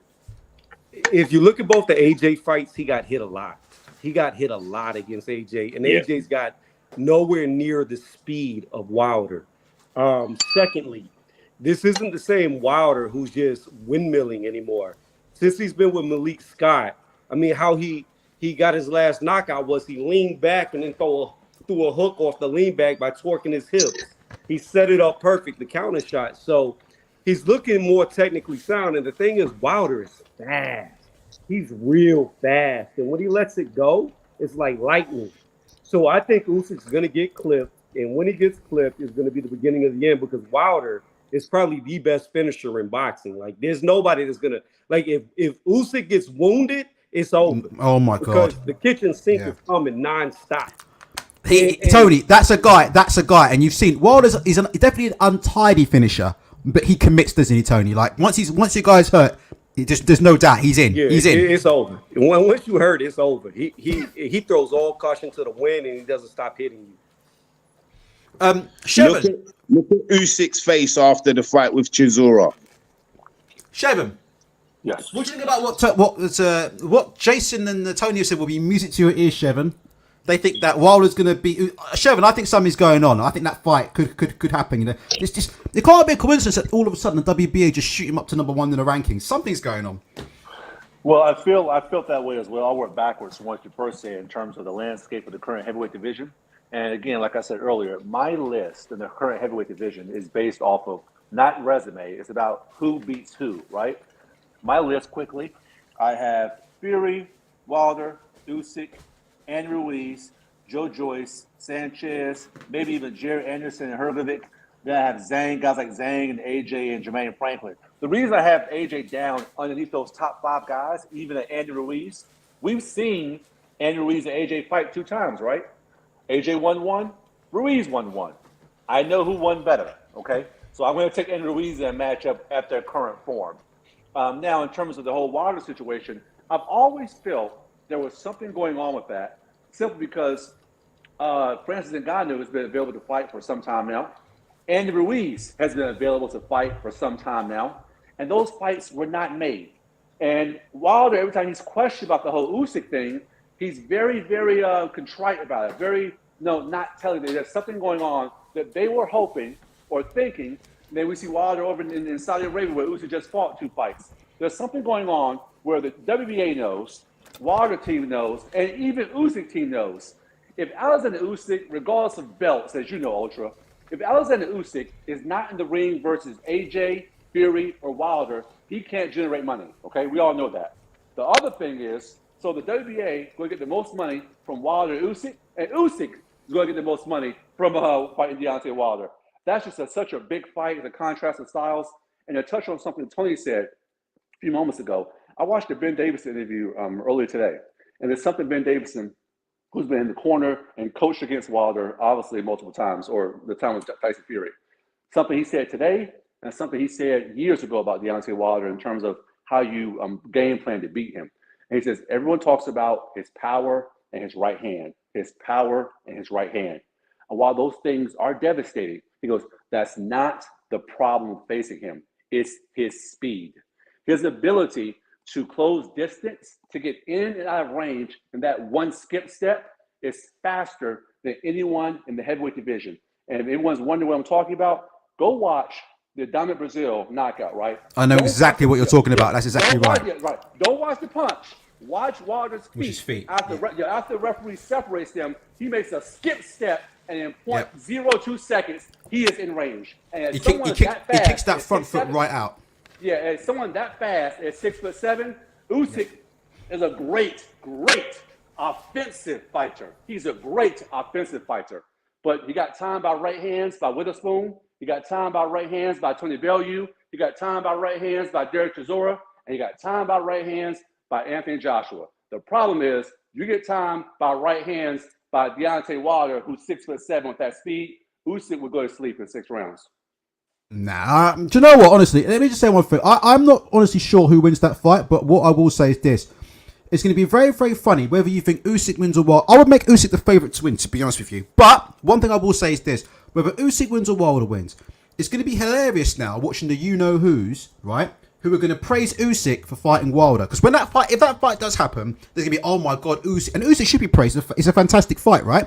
But it's the same people who were telling us, like, about 6 months ago, Wilder's shit, Wilder's rubbish. You can't give any credit from anybody beating Johnny Wilder. Look at his resume. He doesn't sell tickets, doesn't sell pay-per-views. He's crap. He's got no skill. He's got no technique.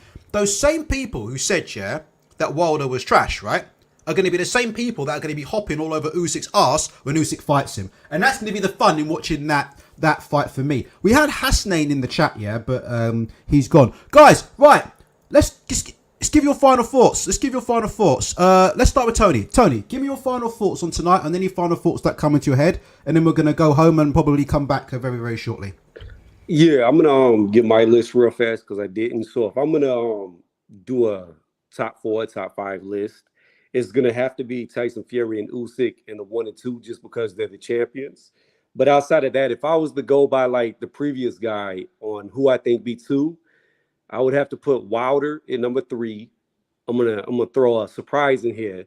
Not yet, but next after this one, a Joe Joyce at number 4, only because I don't know if Joe Joyce can eat Wilder's hands or not. I know he's gonna get hit, but his chin is like granite, so he may break Wilder's hand on his face and beat Wilder. I don't know how that goes. Joyce's defense is very leaky. So I've got Wilder, Joyce. Now here's the wild card. Otto Wallin, number 5. And then I would throw AJ behind him. Hey, well, Tony, why lean at 5 above the great Dane Dubois? Can you explain why that would be? You know what? You're right. I'm not even going to go with the great Daniel Dubois. I'm going to go with a fucking living legend that we saw tonight that's not even a heavyweight. My real number 1 guy is Campbell Hatton. He got a left hook to the body knockout tonight, first round. And I think he could beat Tyson Fury. Hey, you know what, Tony? Quick question, Tony. How do you see a fight I would love to see, which is possible now if Usyk and Wilder happen? How do you see Andy Ruiz versus Joe Joyce? I love that fight. Joe Joyce too big, too much pressure. Andy Ruiz has fast hands, but when you got a guy who can take shots all day long and not get hurt, they're just going to bounce off of him like marbles, and he's going to beat them down like he did. I like Andy Ruiz's chin, too. I think Andy Ruiz's chin is very underrated. Yeah, but he's going to get battered like Parker did. His chin's going to get rearranged. It's going to be on top of his forehead. I see.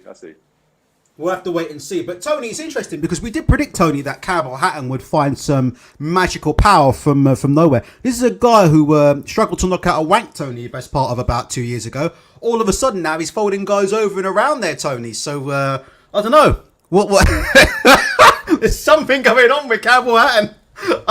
I don't know what I can say without it getting done there, Tony. But tell you, man, I already got my memorabilia. I got my Campbell soup, Campbell Hatton signed cans right here. You know, got posters on the wall. It's Campbell Hatton all day. You're going to be hearing him as the most improved fighter in Britain very soon. Jason, give us your final thoughts. Anything that comes to your mind, Jason. Anything that comes to your head about tonight, boxing as a whole. Give us your final thoughts. But unmute yourself first, Jason. Unmute yourself, Jay. Yeah. I'm on it. Lean up, bruv, man. Yeah, I was disappointed, man. Do you know what I mean? And like people think from the chat and that I'm an AJ hater, but I'd like to see AJ doing well and good and back for the heavyweight division. It would do, but it's like Tony was spot on earlier, and I said it before. It's his mind state. He hasn't got that confidence. He's like scared. He questions himself. He's like a scared boy. Like he's mad. He's timid for such a bit. He's a bully, isn't it? He's a bully, and yeah, that's it really. I thought Franklin's a good fighter. Not big enough to do much, unfortunately. But yeah, he's a good fighter. Yeah, I was just disappointed, bruv, man. I think they're gonna make the fight with Fury. Like I said, I swear down, I think that fight's on the cards. And Jay, you could be right on that.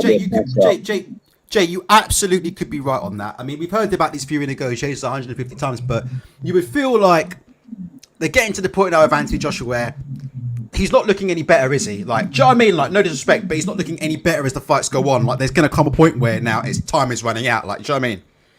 Yeah, Eddie's going to cash him out. Because the other thing is, if you keep having these fights and he keeps looking shitter and shitter, he can still get 40%, but the value of the fight is going down and down and down.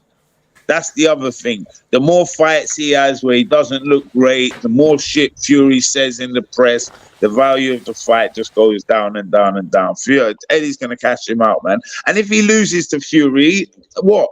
Eddie just says, well, he lost to the best fighter in the world, like Fury's the best. Yeah. He wouldn't lose to Wilder. And then when he loses to Wilder, he'll just say, yeah, obviously Wilder's the hardest hitting heavyweight of all time.